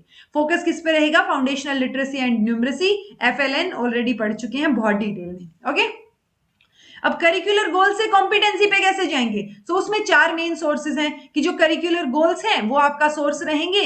करंट रिसर्च लिटरेचर आप करते रहेंगे फाउंडेशनल स्टेज के बारे में, यानी आपने रिसर्च कैसी हो रही है, क्या चीजें हैं, वो लिटरेचर पढ़ के देखेंगे आप। Experience of various educational efforts in the country, कि जो एजुकेशनल एफर्ट्स लिए गए हैं, जैसे मैंने आपको आई थिंक किसी में तो बताया था कि किसी वीडियो में, केवीएस की वीडियो में जो सीरीज है उसमें बताया था मैंने कि आप पर्टिकुलरली ये देख सकते हैं, कोई तो मैंने स्कीम बताई थी, मैं नाम भूल गई उसका, कि वहां पे जाके आप ये चेक कर सकते हैं कि किसने कोई इनोवेटिव आइडिया लगाया और वो मॉडल आप अपने यहाँ यूज कर सकते हैं या नहीं। ठीक है, तो जो और एजुकेशनल एफर्ट्स का एक्सपीरियंस रहा है देश में वो यूज करेंगे। देन जो कॉन्टेक्स्ट है आपका विच इंक्लूड्स रिसोर्स अवेलेबल हो, टाइम अवेलेबल हो इंस्टीट्यूशन के पास, टीचर्स की कैपेसिटी हो, तो वो सब चीजें देख के फिर आप क्या करेंगे जी, करिकुलर गोल से कॉम्पिटेंसीज डेवलप करेंगे, कॉम्पिटेंसीज पे शिफ्ट हो जाएंगे। और उसके बाद तो फिर क्या करेंगे आप, जो लर्निंग आउटकम्स हैं वो भी क्लियरली दिए होने चाहिए। जो भी करिकुलम फ्रेमवर्क बनेगा क्लियरली दिए होंगे तो टीचर उसको फॉलो अप करेंगे। ठीक है, अब ये देखिए हमने क्या क्या पढ़ा है, फिजिकल डेवलपमेंट पढ़ा है, socio emotional ethical development, cognitive development, language और लिटरेसी डेवलपमेंट, एस्थेटिक और कल्चरल डेवलपमेंट। इन सारे डेवलपमेंट के लिए ये सीजी दिए हुए हैं, करिकुलर गोल 1, 2, 3, ये किसमें? फिजिकल डेवलपमेंट के लिए। आप एक बार इनको पढ़ सकते हैं, सिर्फ यही ध्यान रख सकते हैं, मतलब ये आपको ये समझ आना चाहिए कि अगर आपको कोई स्टेटमेंट दे रखी तो आपको ये पता हो कि वो फिजिकल डेवलपमेंट की डोमेन के लिए है वो गोल, या वो कौन से टाइप के डेवलपमेंट के लिए है। कि अगर मैं बोल रही हूं कि बच्चे को जो है ना एक फिट और फ्लेक्सिबल बॉडी जो है वो डेवलप करनी है, फिट और फ्लेक्सिबल बॉडी यानी फिजिकल डेवलपमेंट की बात कर रहे हैं, सो वो चीज आपको डिफरेंस जो है ना वो समझ आना चाहिए, सिर्फ इतनी सी बात है। अब ये 12 करिकुलर गोल्स दिए हुए हैं यहाँ पे, लेकिन एडिशनली एक और करिकुलर गोल जिसको हम बोल रहे हैं पॉजिटिव लर्निंग हैबिट्स डेवलप करनी है हमें। सो वो पॉजिटिव लर्निंग हैबिट्स के लिए ये 13th गोल भी इन्होंने मेंशन किया हुआ है कि आप बच्चे की जो है, मतलब ये कॉम्पिटेंसी होगी ना, करिकुलर गोल हो गया हमारा कि बच्चे जो है वो डेवलप करें positive habits, positive learning habits उनमें होनी चाहिए। सो एक करिकुलर गोल है, आपको सिर्फ एक रीडिंग लेनी जो लिखा हुआ है यहाँ पे, उसके अलावा आपको बस इतना समझ आना चाहिए कि आपको ये पता चल जाए कि ये पॉजिटिव लर्निंग हैबिट की बात हो रही है, फिजिकल डेवलपमेंट की बात हो रही है, ये सोशल डेवलपमेंट की बात हो रही है, किसकी बात हो रही है। ओके, अब जैसे हमने करिकुलर गोल पढ़े ना, जैसे फिजिकल डेवलपमेंट में 3 करिकुलर गोल पढ़े, उसमें से पहला क्या था, children develop habit that keep them healthy and safe, physical development की बात हो रही है, और ये क्या है, करिकुलर गोल 1। अब इस करिकुलर गोल के अंदर क्या देखने को मिलेंगी हमें, कॉम्पिटेंसीज, ये C स्टैंड्स फॉर कॉम्पिटेंसी, यानी कॉम्पिटेंसी 1.1, 1.2, 1.3। 1 मतलब ये पहला 1 किसके लिए है, करिकुलर गोल फर्स्ट के लिए है। ओके, आई होप आप कंफ्यूज ना हुए हो। मैं एक बार फिर बता देती हूँ, हमें किस से किस पे शिफ्ट होना है। हमें एम्स से क्या निकालने हैं, करिकुलर गोल्स निकालने हैं। हर एक करिकुलर गोल के लिए फिर क्या होंगी, कॉम्पिटेंसीज होंगी, और फिर उससे हम देखेंगे कि लर्निंग आउटकम्स हमारे क्या आए हैं। ओके, ये जो कॉम्पिटेंसीज है ये आपको डिटेल में पढ़ने की जरूरत है नहीं, इतना डिटेल में डीप में नहीं पूछेंगे। सो इट्स बेटर कि आप करिकुलर, बस आपको ये पता हो कि AIIMS, curricular goals, competencies and learning outcomes, और करिकुलर गोल्स में भी अलग अलग टाइप का डेवलपमेंट है, वो डेवलपमेंट के नाम आप याद रख लें। ओके, देन आता है जी थर्ड चैप्टर। थर्ड चैप्टर में क्या है, approach to language and education literacy, यानी लैंग्वेज और लैंग्वेज की एजुकेशन और लिटरेसी की तरफ हमें आगे बढ़ना है। तो उसके लिए ऑब्वियसली हर चीज यहाँ पे किससे रिलेटेड है, एनईपी 2020 से रिलेटेड है। सो आपको हर जगह पे ये लाइन देखने को मिलेगी कि ये किसके साथ है, मतलब एनईपी 2020 में ये मेंशन था तो हम यहाँ पे ये कर रहे हैं, क्योंकि इन्होंने ही तो बनाई थी ना पॉलिसी भी, उसके बाद अब ये डीप में बना रहे हैं इन्हीं चीजों को। सो प्रिंसिपल्स क्या है जी, children learn spoken language most rapidly between 0 से 8 साल, यानी 0 से 8 साल के बीच में बच्चा बहुत इजीली अलग अलग लैंग्वेजेस बोलना सीख जाता है। तो मल्टीलिंगुअलिज्म को हमें कॉग्निटिव और सोशल, सोसाइटल या कल्चरल बेनिफिट्स जो है ना उसकी तरह यूज करने हैं। सो बेसिकली मल्टीलिंगुअलिज्म बहुत इंपॉर्टेंट है, बेनिफिट्स होते हैं उसके। सो हमें उसको एक रिसोर्स की तरह यूज करना है, ना कि एक प्रॉब्लम की तरह। ठीक है, सो हम एक रिसोर्स की तरह इसको यूज करेंगे। जब आप बोलते हैं कोई चीज तो आपको जल्दी आती है वो चीज रेदर देन लिखना, यानी ये बोल रहे हैं कि जो स्पोकन लैंग्वेज है ना, बच्चा शुरुआत में बोलना तो देख देख के भी सीख जाएगा आपको, बट लिखना आप सिखाएंगे तभी सीखेगा, राइट। ओके, मुझे लगा मैंने माइक नहीं लगा रखा एकदम। ओके, सो कॉगिन, ये जो हमने बात की ना कि बोलना तो बच्चा वैसे भी सीख जाएगा, यानी वो नेचुरली आता है, ज्यादा नेचुरली आता है एज कंपैरिजन टू लिखने के। सो वो जो रिटन लैंग्वेज है वो आपको सिखानी पड़ेगी, राइट। सो रिटन और ये जो बोलना और रिटन वाला है ना, इसमें आपको दो टर्म्स याद रखनी है। एक है smallest unit of sound, phonemes, और एक है smallest unit in writing system, लिखने में, ग्राफीम्स। तो ये फोनीम्स और ग्राफीम्स आप लिख लीजिए, कौन सी स्मॉलेस्ट यूनिट है साउंड की और कौन सी है राइटिंग सिस्टम की। ओके, देन आता है जी यंग चिल्ड्रन जो है ना, जो मतलब 0 से 8 साल वाले बच्चे हैं, या 3 से 8 लगा लीजिए, वो बहुत इजीली ग्रेस्प करते हैं चीजों को, अगर वो गैर तुच्छ है तो, मतलब सिग्निफिकेंट चीजों को। जो नॉन ट्रिवियल है, ट्रिवियल का मतलब होता है तुच्छ, छोटी चीजें, लिटिल, जो ज्यादा इंपॉर्टेंट नहीं है, बट जो इंपॉर्टेंट है, सिग्निफिकेंट है, वो जो उनकी मदर टंग होती है, जो होम लैंग्वेज होती है, या जो फेमिलियर लैंग्वेज होती है, जिसको हम L1 से डिनोट करते हैं। सारे डॉक्यूमेंट में जहां पे आपको L1 मिले, मतलब आपकी होम लैंग्वेज की बात हो रही है, मदर टंग की बात हो रही है। सो यंग चिल्ड्रन जो है वो इजीली ग्रेस्प करते हैं, किसमें, अपनी मदर टंग में, क्योंकि वो उन्होंने सीखी है, बचपन से देखते आए हैं। अगर आपका एनवायरमेंट ऐसा होगा कि आप फॉरेन में बढ़ रहे हैं, पले बढ़े, जहां की लैंग्वेज इंग्लिश है, तो वो बच्चे को इंग्लिश बोलनी आ जाएगी ऑटोमेटिकली, क्योंकि वो देख रहा है, सुन रहा है, 24/7 उसके आसपास इंग्लिश है। ठीक है, अगर हम हिंदी की बात करें, यहाँ के एनवायरमेंट की बात करें अपने इंडिया की, तो वहां पे आपको हिंदी आ जाएगी। अगर आप किसी रीजनल लेवल पे बात कर रहे हैं कि आप तमिल या तेलुगु, वो आ जाएगी। सो पॉइंट क्या है कि आपकी जो मदर टंग है उसमें आपको बेटर तरीके से चीजें समझ आती है और आप जल्दी से समझ लेते हैं। तो लैंग्वेज जो है वो एक बहुत क्रिटिकल एस्पेक्ट हो गया कल्चरल अवेयरनेस के लिए और अपनी चीजों को एक्सप्रेस करने के लिए। ओके, सो लैंग्वेज पे फोकस करना है अब हमें। लैंग्वेज पे कैसे फोकस करेंगे, कौन सी लैंग्वेज पे फोकस करेंगे, सबसे पहले फर्स्ट लैंग्वेज पे फोकस करेंगे, यानी जो हमारी मदर टंग है, जो हम घर पे बोल रहे हैं, L1 जो है हमारी, उस पे हमारा फोकस रहेगा, क्योंकि बच्चे को वो उसमें चीजें जो है वो जल्दी समझ आती हैं। तो कई बार क्या होता है ना कि आप इंग्लिश मीडियम स्कूल में चले गए तो वहां पे आपको हिंदी बोलने के लिए डिस्करेज किया जाता है, वो चीज नहीं करनी है, ऐसा इन्होंने मेंशन किया है। सो इनका कहना है कि बच्चा जो है उसको कभी भी डिस्करेज नहीं करना है जब वो अपनी मदर टंग बोल रहा हो। कि मान लो हरियाणा में पले बड़े और आपको हरियाणवी आती है, आप में वो टच आता है मान लो, सो उससे क्या हो जाएगा कि आप स्कूल में जाएंगे तो आपको वो चीज बोलने के लिए डिस्करेज किया जाएगा। बट आपको डिस्करेज ना किया जाए, ऐसा इन्होंने बोला कि बच्चे को डिस्करेज मत कीजिए किसी भी सिचुएशन में, आप उसको पढ़ाने पे फोकस कीजिए, उसके कॉन्सेप्ट्स क्लियर होने चाहिए, वो चाहे उसकी मदर टंग में हो या किसी और लैंग्वेज में हो। और मदर टंग बहुत स्ट्रांग रहती है बच्चे की, वो अटैच होता है बचपन से ही, 0 से 3 ईयर्स के बीच में मदर टंग सीखी है उसने, जो आपस में फेमिलियर लैंग्वेज है उसकी, राइट। सो वो चीज का आपने ध्यान रखना है कि आप डिस्करेज नहीं करेंगे, जितना ज्यादा पॉसिबल है आप जो उसकी होम लैंग्वेज है उसमें उसको चीजें समझाएंगे, प्लस आप कोशिश कर सकते हैं मिक्सिंग ऑफ लैंग्वेज की, क्योंकि आपको बाकी लैंग्वेज भी सिखानी है। सो मिक्सिंग ऑफ की मतलब मान लो आप इंग्लिश में पढ़ाना शुरू कर रहे हैं, जहां पे बच्चे को समझ नहीं आए वहां पे आपने उसको हिंदी में समझा दिया, ठीक है। जहां पे आपको लगे कि यहाँ हिंदी कंफर्टेबल है, आप बेटर तरीके से समझा पाएंगे, तो वहां हिंदी का यूज कर लिया। ओके, सो वो मिक्सिंग ऑफ लैंग्वेज बहुत जरूरी है। सो मिक्सिंग ऑफ लैंग्वेज की जब हम बात करेंगे, तो जो हमारी होम लैंग्वेज है ना, वो एक स्कैफोल्डिंग की तरह काम करेगी, यानी जो गैप्स आ रहे हैं बीच में उनको फिल करेगी, आपको समझने के लिए हेल्प करेगी। बच्चे को जो है जी एक्सपोज करना है हमें, जो सेकंड और थर्ड लैंग्वेज है हमारी L2 और L3, so multiple oral languages जो है उसको आनी चाहिए, बोलना तो आना चाहिए ना सबसे पहले। सो वो बोलना, वो मतलब जो प्रेजेंटली हम बात कर रहे हैं ना, प्रेफरेबली आपको 3 लैंग्वेज पे शिफ्ट होना है, कि एटलीस्ट 2 लैंग्वेजेस तो होनी चाहिए, क्योंकि अगर बच्चा स्कूल में आया है, सो वो एक लैंग्वेज तो अपने साथ लेके आया है ना। स्कूल में क्या सिखा रहे हैं, तो स्कूल में आपको दूसरी भी सिखानी है विद द हेल्प ऑफ जो L1 है उसके। तो जो L1 है वो स्कैफोल्डिंग का काम करेगी, और आपने दूसरी सिखानी है, और कोशिश रहे प्रोबेबिलिटी हो तो तीसरी भी सिखाइए। सो 3 लैंग्वेजेस जो है वो बच्चे के रेगुलर बेसिस पे आपके उसके शेड्यूल में होनी चाहिए। ओके, जो कॉन्सेप्ट है रीडिंग राइटिंग का, वो इनिशियली किसमें डेवलप करना है आपको, जो हमारी होम लैंग्वेज है उसमें। ये जो R1 आपको डॉक्यूमेंट में जहां भी दिखेगा, R1 मतलब रीडिंग और राइटिंग की बात हो रही है, कि आप रीडिंग और राइटिंग सबसे पहले किसमें, प्रेफरेबली किसमें सिखाएंगे, L1 में, यानी जो आपकी फर्स्ट लैंग्वेज है उसमें, ठीक है।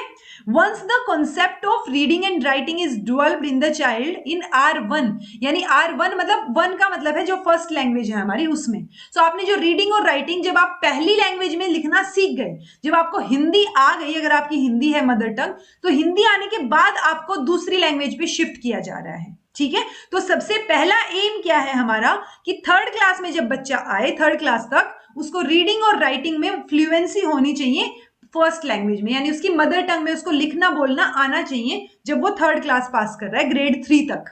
ओके, अब आता है जी fourth chapter, most important chapter. वैसे तो सारे इंपॉर्टेंट हैं, बट मोस्ट इंपॉर्टेंट क्यों है ये, क्योंकि पेडागोजी की बात हो रही है, कि आपको कैसे पढ़ाना है, किस तरीके से ध्यान रखना है चीजों का, एनवायरमेंट का कैसे ध्यान रखना है, वो एक safe, secure, comfortable, happy classroom environment बच्चे को प्रोवाइड करना है।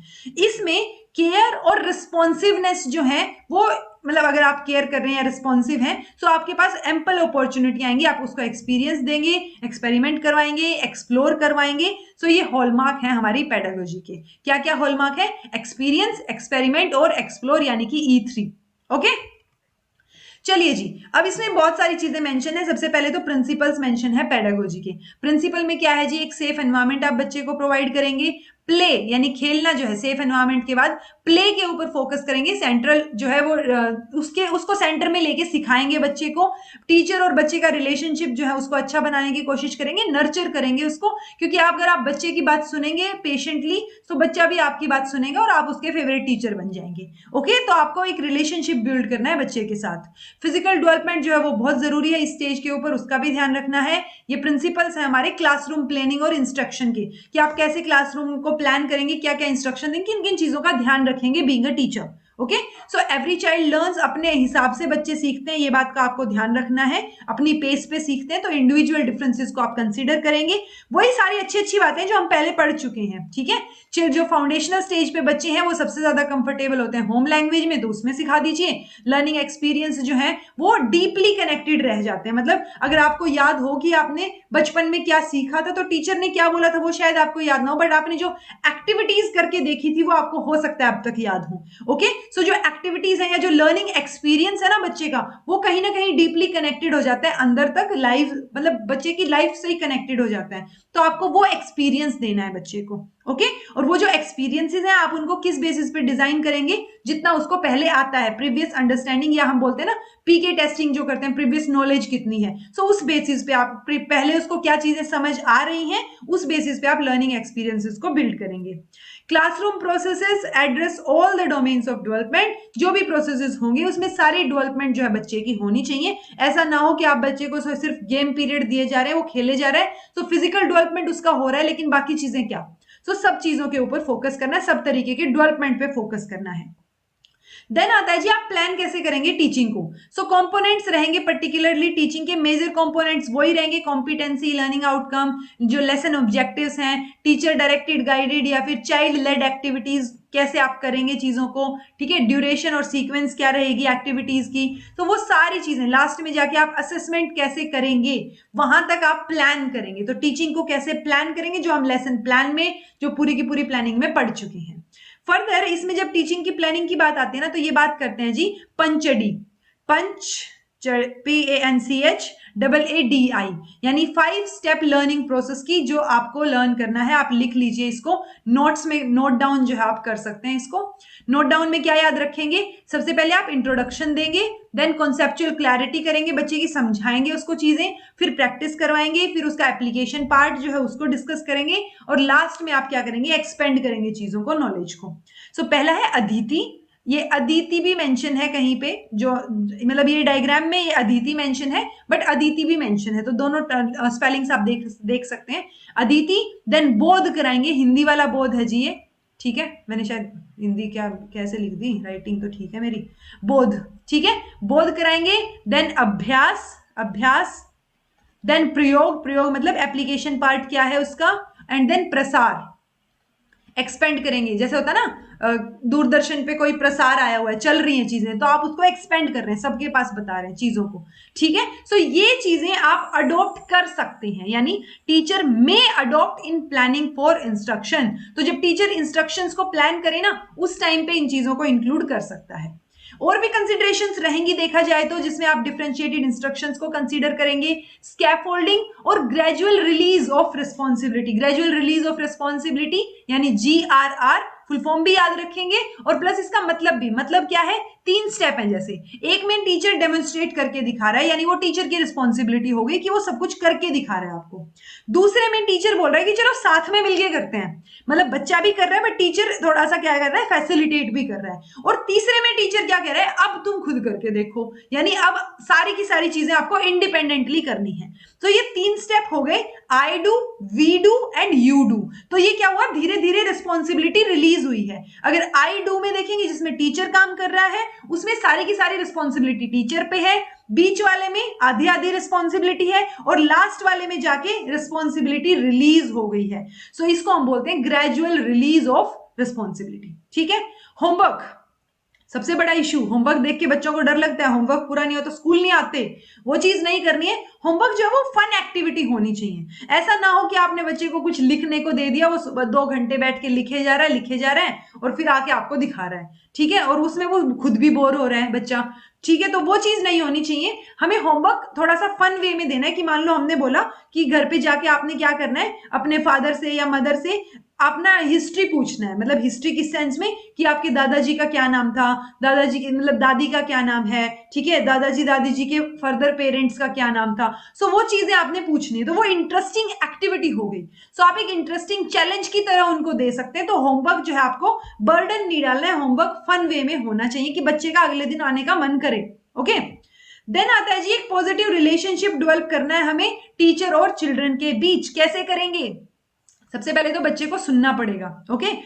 हर एक बच्चे को आप अलग से जानिए, सुनिए, बच्चे को ऑब्जर्व कीजिए, उसको जो खेल रहे हैं उस टाइम पे एनकरेज करिए उनको, ठीक है, एनकरेज कुछ काम करने के लिए, कोई चीज को इनिशिएट करने के लिए, रिस्पॉन्ड देने के लिए कि बताओ क्या है। कई बार होता है ना कि बच्चे डरे हुए बैठे होते हैं, वो जवाब ही नहीं देना चाहते, तो बीइंग अ टीचर ये आपकी रिस्पॉन्सिबिलिटी है कि आप उसको एनकरेज करें, ठीक है। सो स्पेसिफिकली जब आप बच्चे, ये जो हमारा लेवल है ना PRT वाला लेवल, इसमें बहुत पेशेंस की जरूरत होती है। अगर आप ऑनेस्टली एक अच्छे टीचर बनना चाह रहे हैं तो आप में बहुत पेशेंस होना चाहिए कि आप बच्चे से प्यार से बात करें, पोलाइटली बात करें, मतलब बच्चे का इतना मन लग जाए कि बस मैम ने बोल दिया वही सही है, ठीक है। सो इतने प्यार से आपको बात करनी है, ये ना हो कि बच्चा आप रूडली बात करें और बच्चा आपसे नफरत करने लग जाए, तो फिर पॉजिटिव रिलेशनशिप तो बनना बहुत दूर हो गया, ठीक है।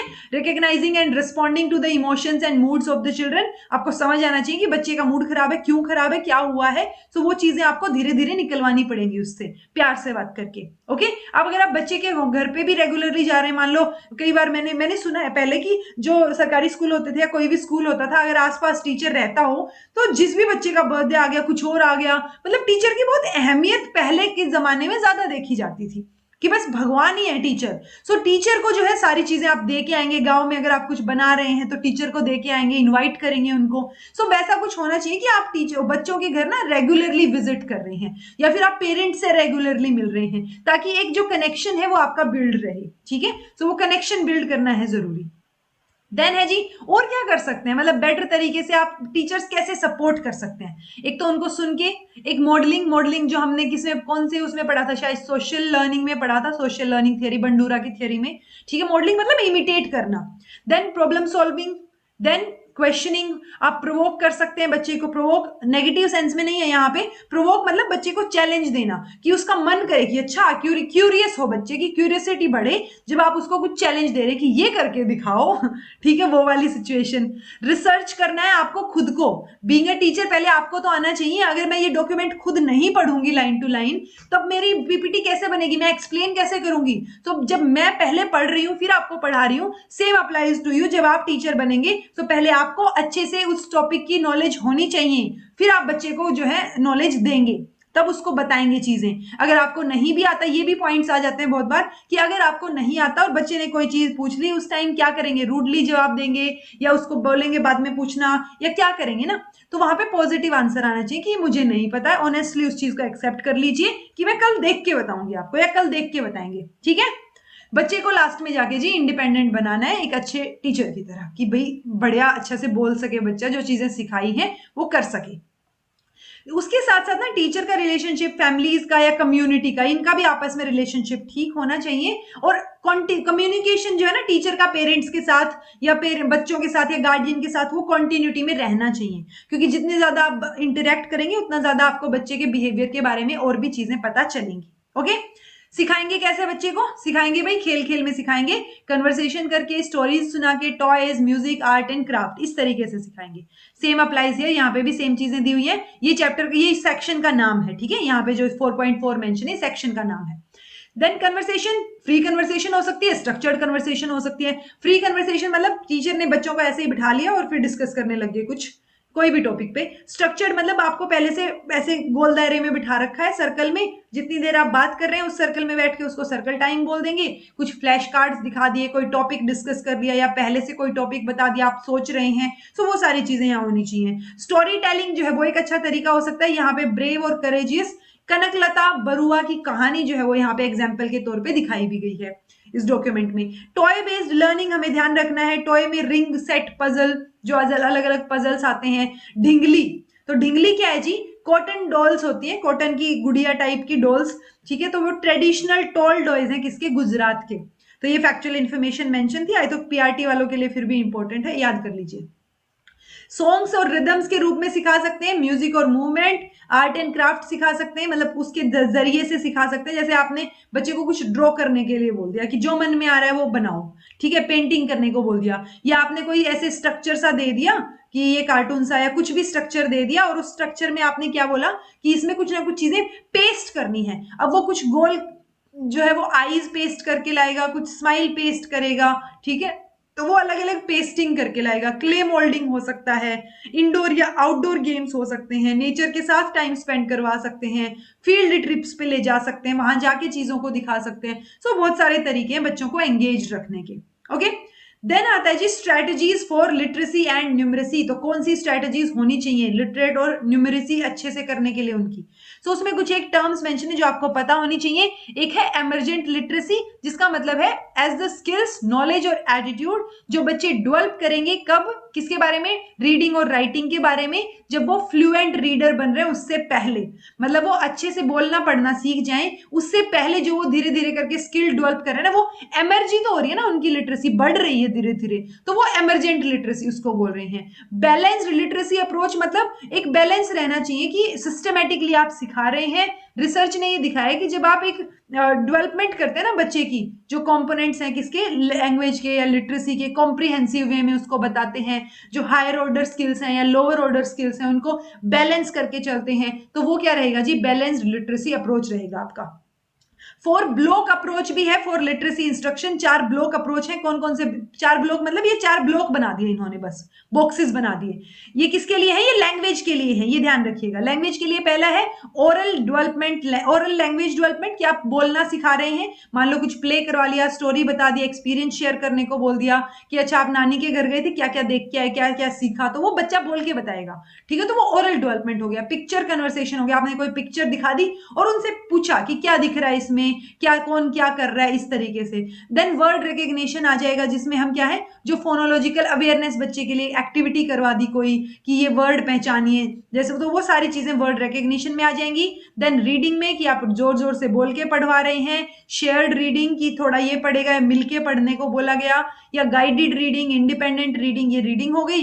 देन राइटिंग में आ जाएगी model writing, shared writing, guided writing और इंडिपेंडेंट राइटिंग। तो मॉडल राइटिंग मतलब जो बच्चे को जो है डिट्टो लिख के दे रखा है, इमिटेट करना है कि ये ऐसे ही लिख के लाना है, सो वो उसी के ऊपर मान लो ऐसे ऐसे करके दे रखी हैं चीजें, तो वो उसके ऊपर ही करके ला रहा है, मॉडल्ड है वो, ठीक है। शेयर्ड राइटिंग मतलब आधा आपने लिख दिया, आधा बच्चा लिख के लाएगा, ठीक है। गाइडेड राइटिंग मतलब आपने थोड़ी सी गाइडेंस दे दी, बाकी वो खुद लिखेगा। इंडिपेंडेंट राइटिंग मतलब आपने सिर्फ ऊपर ये लिख दिया कि 1 to 10 की काउंटिंग लिख के लानी है, बस दैट्स इट, तो वो सारी की सारी खुद लिख के लाएगा, ठीक है। सो ये लैंग्वेज सिखाने के 4 ब्लॉक अप्रोच यहाँ पे बात की गई है। डिफरेंशिएटेड अप्रोच होना चाहिए, यानी कि आप जो इंडिविजुअल डिफरेंसेस हैं, डाइवर्सिटी है, उसको इंक्लूड करेंगे पॉजिटिव तरीके से, उसको यूज करेंगे। एक मैथमेटिक्स पे इन्होंने काफी फोकस किया है, कुछ चीजें मैथमेटिक्स के बारे में स्पेशली दी हुई हैं कि मैथमेटिक्स को पढ़ाने के लिए क्या क्या अप्रोच हो सकते हैं। सो उसमें इन्होंने क्या है जी, ईपीएलएस का अप्रोच दिया है, ठीक है।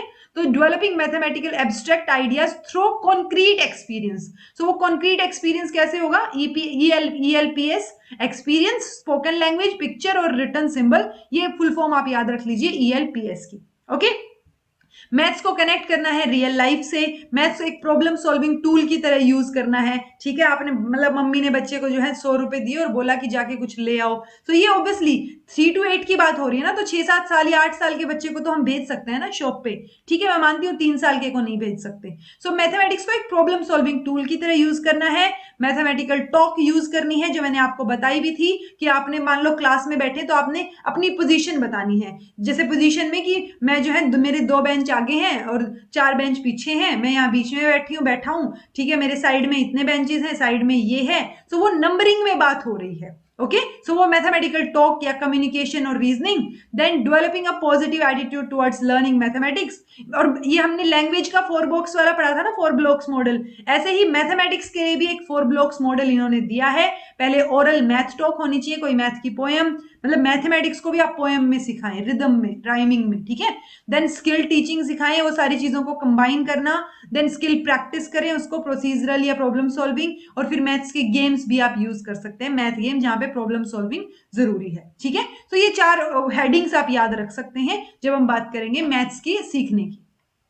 अगेन एक क्रिएटिव पॉजिटिव एनवायरनमेंट पेडागोजी में भी बता रहे हैं क्रिएट करना है आपको, यानी क्लासरूम एनवायरनमेंट अच्छा होना चाहिए। बच्चों के साथ नॉर्म्स या कुछ चीजें आपको सेट करके रखनी कि कैसे कैसे बिहेव करना है। डिफिकल्ट बिहेवियर को मैनेज करने की इन्होंने बात की है कि कैसे आप एनर्जी को शिफ्ट करेंगे, कि हो सकता है बच्चा जो है वो अच्छे से बात नहीं कर रहा हो, या बहुत अग्रेसिव हो, या कुछ ऐसा बिहेवियर शो कर रहा हो जो सही ना हो, तो उसको हम डिफिकल्ट बिहेवियर बोल रहे हैं। उसको कैसे मैनेज करना है वो सारी चीजें मेंशन है। देन डिसिप्लिन की बात की गई। डिसिप्लिन का मतलब हम यूजुअली जो है पनिशमेंट या मतलब ऐसे कंट्रोल्ड एनवायरनमेंट से ले जाते हैं, बट ये कंट्रोल्ड में सेल्फ कंट्रोल की बात कर रही हैं कि आपको कैसे बिहेव करना है प्रॉपरली, कैसे एक्शंस करने हैं, तो वो सारी चीजें एक डिसिप्लिन्ड वे में बच्चे को आनी चाहिए। Language used by the teacher, very important, कि टीचर की टोन क्या है, वॉइस क्या है, लैंग्वेज क्या यूज कर रहा है, सो वो सारी चीजें भी बहुत मैटर करेंगी एक अच्छा एनवायरनमेंट क्रिएट करने के लिए। एक तो टीचर आते ही बहुत रूड है, घर से ही थका हारा है किसी बात पे सुबह सुबह, और आते ही बच्चों के ऊपर जो है वो चढ़ गए और गुस्सा कर दिया, सो वो नहीं होना चाहिए। एक अच्छी पॉजिटिव वॉइस टोन, जैसे एक बीच में एक रील या पता नहीं कुछ वीडियो वायरल हुई थी ना, कि टीचर बहुत परेशान है, थका हुआ है और बैक टू बैक क्लासेस ले रहा है, लेकिन क्लास के बाहर आते ही वो थोड़ा सा काम होते हैं, एकदम से रुकते हैं और स्माइल करते हुए क्लास के अंदर एंटर करते हैं। सो वो चीज होनी चाहिए। बेसिकली आपको अपने दुखड़े जो है वो बच्चों के सामने नहीं गाने हैं, ओके सो उनके सामने आपको एक पॉजिटिव एनवायरनमेंट क्रिएट करके रखना है। सेम अप्लाइज टू, जैसे आजकल ऑनलाइन क्लासेस में भी आप देखते होंगे कि कोई ना कोई अपना अपना कुछ ना कुछ दुख गा ही रहा होता है। अरे दुख तो सबके पास है अपने अपने, ठीक है। सो अब आपका दुख अलग नहीं है, मतलब सबके अलग अलग हैं, बट है सबके पास ना। तो वो प्रॉब्लम नहीं गानी है बीइंग अ टीचर, आपको बीइंग अ टीचर आपको सॉल्यूशंस निकालने हैं, ठीक है। सो एक लैंग्वेज अच्छी होनी चाहिए आपकी। वॉट नॉट टू डू, क्या नहीं करना है, बच्चे को डिस्करेज नहीं करना है, कहीं भी ये नहीं बोलना है कि तुम ये नहीं कर सकते, ठीक है। तो कभी भी डिस्करेज नहीं करना है, उसका सेल्फ एस्टीम डैमेज नहीं होना चाहिए। अदरवाइज बच्चा जो है वो हो सकता है आपके रूड बिहेवियर या आपकी एक डांट की वजह से वो लाइफ टाइम के लिए किसी से बात ना करे, इंट्रोवर्ट बन जाए, चुप हो जाए, ठीक है। तो वो नहीं होना चाहिए। वो ब्लेम अगर आपके ऊपर आ गया ना तो आपकी आत्मा कभी माफ नहीं करेगी आपको, ठीक है। तो वो सेल्फ एस्टीम बच्चे की डैमेज नहीं करनी, ध्यान रखना इन चीजों का कि कैसे बात करनी है। अगर गलती से या फ्लो में कुछ चीज आपसे गलत निकल भी लगी है, निकल गई है, so being a teacher instantly आप उसको करेक्ट कीजिए और सॉरी बोलिए, ठीक है। अपनी गलती को रियलाइज करना बहुत जरूरी है, उसी टाइम ठीक करना। तो वो नहीं होना चाहिए कि मैं तो टीचर हूं ना, मैं क्यों सॉरी बोलूं, या मेरे से थोड़ा ना कोई गलती, ठीक है डांट दिया कोई बात नहीं, नहीं आपने गलत बात पे डांटा, गलत है वो, रूडली बात की, मतलब आप बोल सकते हैं कि आपने गलती की है बच्चे ने, बट ठीक है मैंने रूडली बात की, आई एम सॉरी, बट आपको ऐसे नहीं करना चाहिए था। सो आपको वो पॉजिटिव और सॉफ्ट वे में बच्चे के साथ डील करना है, ठीक है। बच्चे को इग्नोर तो किसी भी हालत में नहीं करेंगे भाई, ठीक है, इररिस्पेक्टिव ऑफ देयर बिहेवियर। ये नहीं सोचेंगे कि अगर कोई बच्चा है वो शरारती है, डिफिकल्ट बिहेवियर है उसका, तो आप उसको इग्नोर कर दें, नहीं, इग्नोर नहीं करेंगे किसी भी सिचुएशन में। उसकी एनर्जी को कैसे चैनलाइज किया जा सकता है, आप उसके बिहेवियर को कैसे मेंटेन कर सकते हैं, सही दिशा में लगा सकते हैं एनर्जी को, वो आपने सोचना है, बट इग्नोर नहीं करना है। क्रिटिसाइज तो बिल्कुल नहीं करना है, specifically in front of others. So criticism negative नहीं होना चाहिए, पॉजिटिवली, मतलब वो होता है ना कि आप कोई बात बोल रहे हैं, एक स्माइल के साथ बोल रहे हैं, पॉजिटिव वे में बोल रहे हैं। सो वो एक चीज कहने के दो तरीके होते हैं ना, एक तो आप बोल रहे हैं कि तुम्हें ये भी नहीं आता, ठीक है, ये एक नोट वर्ड यूज हो गया ना उसमें, नोट जब हो गया तो वो नेगेटिव सेंटेंस बन गया। एक आप पॉजिटिवली पूछ सकते हैं कि इससे पहले क्या क्या पढ़ा है, यहां से शुरू कर लीजिए, ठीक है। सो आपको क्रिटिसाइज नहीं करना है जी बच्चे को। यहाँ पे एथिकल चॉइसेस या learning to be sensitive to the environment, ये चीजें भी मेंशन है कि आपको वो चीजें भी बच्चे में डेवलप करनी है कि वो उसको पता हो क्या सही है क्या गलत है, कि नहीं दूसरे के साथ लड़ाई नहीं करनी है वो गलत है, दूसरे के साथ मार पिटाई नहीं करनी है वो गलत है। सो वो एथिकल चीजें उसमें आनी चाहिए, धीरे धीरे उसको समझ आनी चाहिए, पता होना चाहिए सही और गलत का, और वो सेंसिटिव होना चाहिए चीजों के प्रति। देन आता है जी एनवायरमेंट को कैसे ऑर्गेनाइज करेंगे। ये तो हमने पॉजिटिव एनवायरमेंट की बात की ना, अब ऑर्गेनाइज कैसे करेंगे, सिटिंग ऑर्गेनाइज करेंगे। इस स्टेज पे जो 3 से 8 साल की बात कर रहे हैं ना, इस पे कभी भी आप चीजों को फिक्स नहीं करेंगे, ओके, फ्लेक्सिबल होनी चाहिए चीजें, ओके। ये नहीं होना चाहिए कि सबकी क्लास में जगह फिक्स हो गई कि रोल नंबर वाइज बैठना है, अरे बट फिर रोटेशन चला दो ना कि ये बच्चा पीछे जाएगा फिर अगला, तो वो रोटेशन वाइज सबकी बारी सब जगह आ जाएगी। सो वो फ्लेक्सिबिलिटी होनी चाहिए, हर किसी को सेम मौका मिलना चाहिए। Display and print rich environment की, मतलब वो होता है ना क्लासरूम डिस्प्ले, जैसे हमारे बहुत सारे क्लासरूम में, आजकल तो हर क्लासरूम में होता है, आई थिंक कैसा भी स्कूल हो, बट क्लास में जाके आपका एक डिस्प्ले बोर्ड होता है हर एक क्लास में, वहां पे आपकी इंपॉर्टेंट चीजें, या आपका कोई कंपटीशन करवाया, ड्राइंग पेंटिंग कुछ बनाई वहां पे लगा दी, सो वो पोएम बना दी आपने, कुछ पोएम लिख के लाए हैं वो वहां लगा दी, या बच्चे ने कुछ बनाया है वो वहां पे पेस्ट कर दिया। सो वो क्लासरूम डिस्प्ले जो है वो बहुत जरूरी है, और मतलब एक अच्छा डिस्प्ले आपको क्रिएट करके रखना है ताकि एक अच्छा एनवायरमेंट बने। क्रिएटिंग वाइब्रेंट लर्निंग कॉर्नर्स, कई बार होता है ना कि आप जो है बच्चे की इंटरेस्ट की चीजें, कि आपकी क्लासरूम में पूरी क्लास में जो है वो कुछ ना कुछ ऐसे कार्टून्स बने हुए हैं सिखाने के लिए, वो कार्टून्स में कुछ एबीसीडी लिखी हुई है, तो वो एक वाइब्रेंट लर्निंग एनवायरमेंट भी हो, प्लस कॉर्नर्स हो अलग अलग, कि एक कॉर्नर में बुक्स रखी है, एक कॉर्नर में गेम्स हैं, एक में स्टोरी बुक्स हैं, तो कुछ ना कुछ रखा है। सो वो लर्निंग वाइब्रेंट कॉर्नर्स आप जो है वो सेटअप कर सकते हैं क्लासरूम में, ठीक है। 4 चैप्टर हो गए हैं जी, 5वां चैप्टर आ गया है हमारा, जिसमें हमें चूज करना है, ऑर्गेनाइज भी करना है, कॉन्टेक्चुअलाइज भी करना है कि सही कॉन्टेक्स्ट में पढ़ाना है किसको, कंटेंट। सो अब बात आएगी कंटेंट की, okay. So arrangement and organisation जो है एनवायरमेंट का वो बहुत जरूरी है, हमने बात कर ली है। इफेक्टिवली आप तभी सीख पाएंगे जब आपका जो मटीरियल है, मतलब जो मटेरियल वर्ल्ड है आपके आसपास, वो सेंसेस जितनी ज्यादा आपकी यूज हो रही होंगी उसमें। सो हमें इस तरीके का टीचिंग लर्निंग मटेरियल चूज करना है जो सेंसोरियल एक्सपीरियंस दे, ठीक है। मतलब बच्चा मान लो करके सीख रहा है तो वो टच कर रहा है ना, उन चीजों को देख रहा है, टच कर रहा है, फील कर पा रहा है। सो टीचिंग लर्निंग मटेरियल जितना ज्यादा होगा आप सेंसोरियल बनाएंगे उसको, यानी सेंसेस के थ्रू बच्चा ग्रैब कर सके चीजों को, ओके, सिलेबस डेवलप करेंगे, वो भी इसमें बात की गई है। कैसे जो सिलेबस है आपका वो किस तरीके का होना चाहिए कि आपका फोकस जो है मेजरली किस पे हो, कि बच्चे को खेल खेल में कैसे सिखाना है, ठीक है। जो लर्निंग आउटकम्स हैं उनसे मिलता जुलता हो, या जो आपने एम्स ऑब्जेक्टिव्स बना रखे हैं उनसे मिलता जुलता हो, तो इस तरीके से आप गाइडलाइंस को देखते हुए अच्छे से सिलेबस को डेवलप करेंगे। कंटेंट को कैसे सिलेक्ट करेंगे, सो कुछ एक प्रिंसिपल्स दे रखे, एंगेजिंग कंटेंट हो, सेंसोरियल हो, बच्चे का इंटरेस्ट बनाए, जो कल्चर ज्योग्राफी कुछ ना कुछ रिफ्लेक्ट करे, फैमिलियर टू अनफैमिलियर या सिंपल टू कॉम्प्लेक्स, बेसिकली जो मैगजीन्स हम पढ़ते आए हैं अब तक वो सारे के सारे यहाँ पे फॉलो होते हो, इस तरीके से कंटेंट पढ़ाना है। कंटेंट जो है वो बेसिक टू एडवांस जाए, जो हम बात करते हैं, ठीक है। जो कंटेंट में ना एक होता है टॉपिक्स और एक होते हैं थीम्स, तो हम थीम्स को इंक्लूड कर सकते हैं। जैसे पीआरटी लेवल पे आई थिंक जो सिलेबस है ईवीएस वगैरह का, उसमें कुछ एक थीम्स मेंशन है कि वोटर मेंशन होगा या कोई और भी थीम्स होंगी, मुझे वोटर याद आ रहा है अभी के लिए। तो वो जो थीम्स मेंशन है, थीम मतलब उस थीम के अंदर बहुत सारी चीजें आ गई, फिर आप कनेक्ट करवा सकते हो उनको, ठीक है।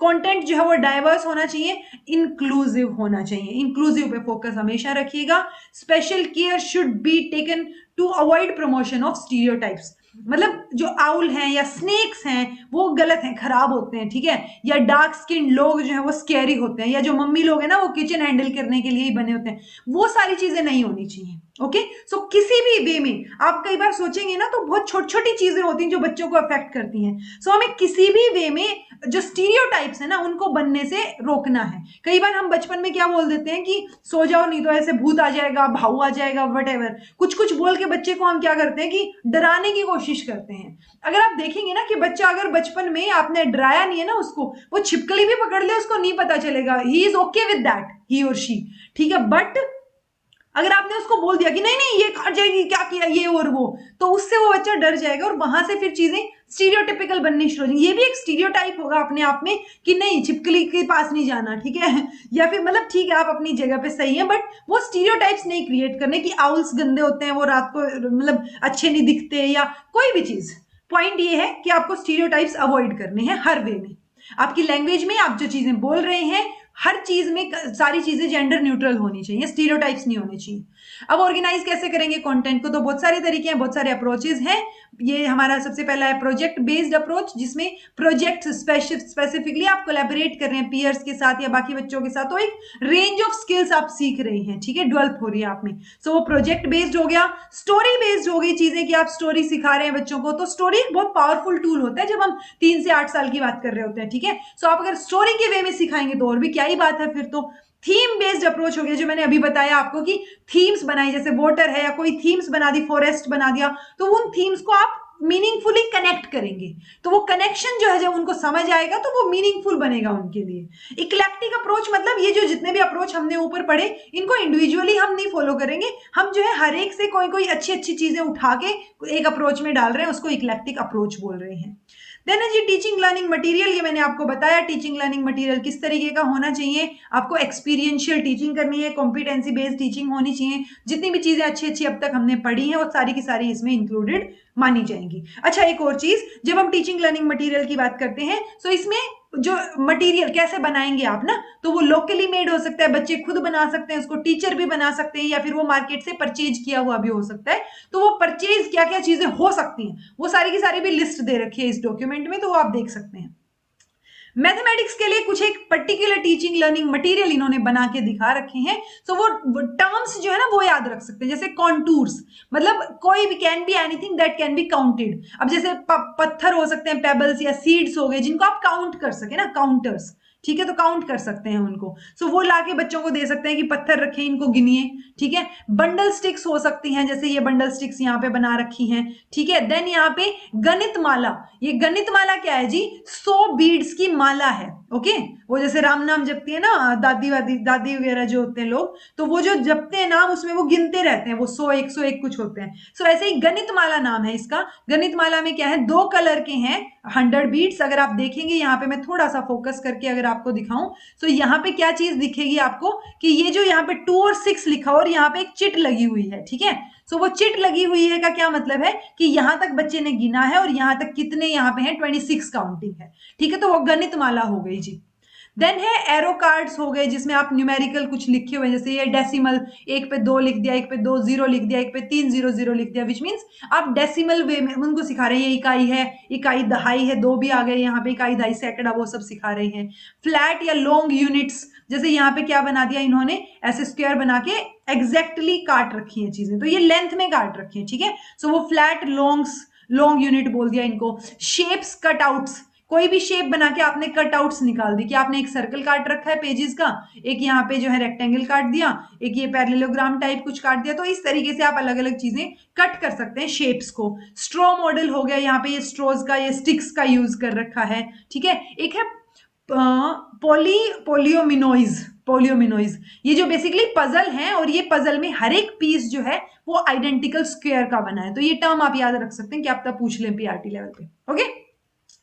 देन है जी कुछ, अभी हम टीचिंग लर्निंग मटेरियल की बात कर रहे हैं ना, तो उसमें हमें technology, digital, audio visual material सबका यूज करना है। जो भी चीजें हमारी, हम थोड़ा सा क्या कर सकते हैं, उसको जितना वास्ट बना सकते हैं, ठीक है। सो सबसे पहले तो हमें एक्सेस होनी चाहिए डाइवर्स रेंज ऑफ कंटेंट और मटेरियल की, ओके। और वो एज अप्रोप्रिएट होना चाहिए, बच्चों के कॉन्टेक्स्ट के हिसाब से होना चाहिए, और रेंज ऑफ लैंग्वेजेस में होना चाहिए। ऐसा ना हो कि सिर्फ हिंदी में है मटेरियल या इंग्लिश में है, okay. Enabling access to content in diverse forms, shapes, so diversity जो है वो इंक्लूड होनी चाहिए, ताकि जो इंक्लूजन है ना दिव्यांग बच्चों का, वो भी हर चीज, हर तरीके से सीख सके चीजों को, ओके। सो इंक्लूसिव एजुकेशन हमें याद रखनी है, वो चीज अलग से मेंशन करने की जरूरत नहीं है, वो इंक्लूजन आपके दिमाग में होना चाहिए, ओके, जब भी आप क्वेश्चन का आंसर कर रहे हैं।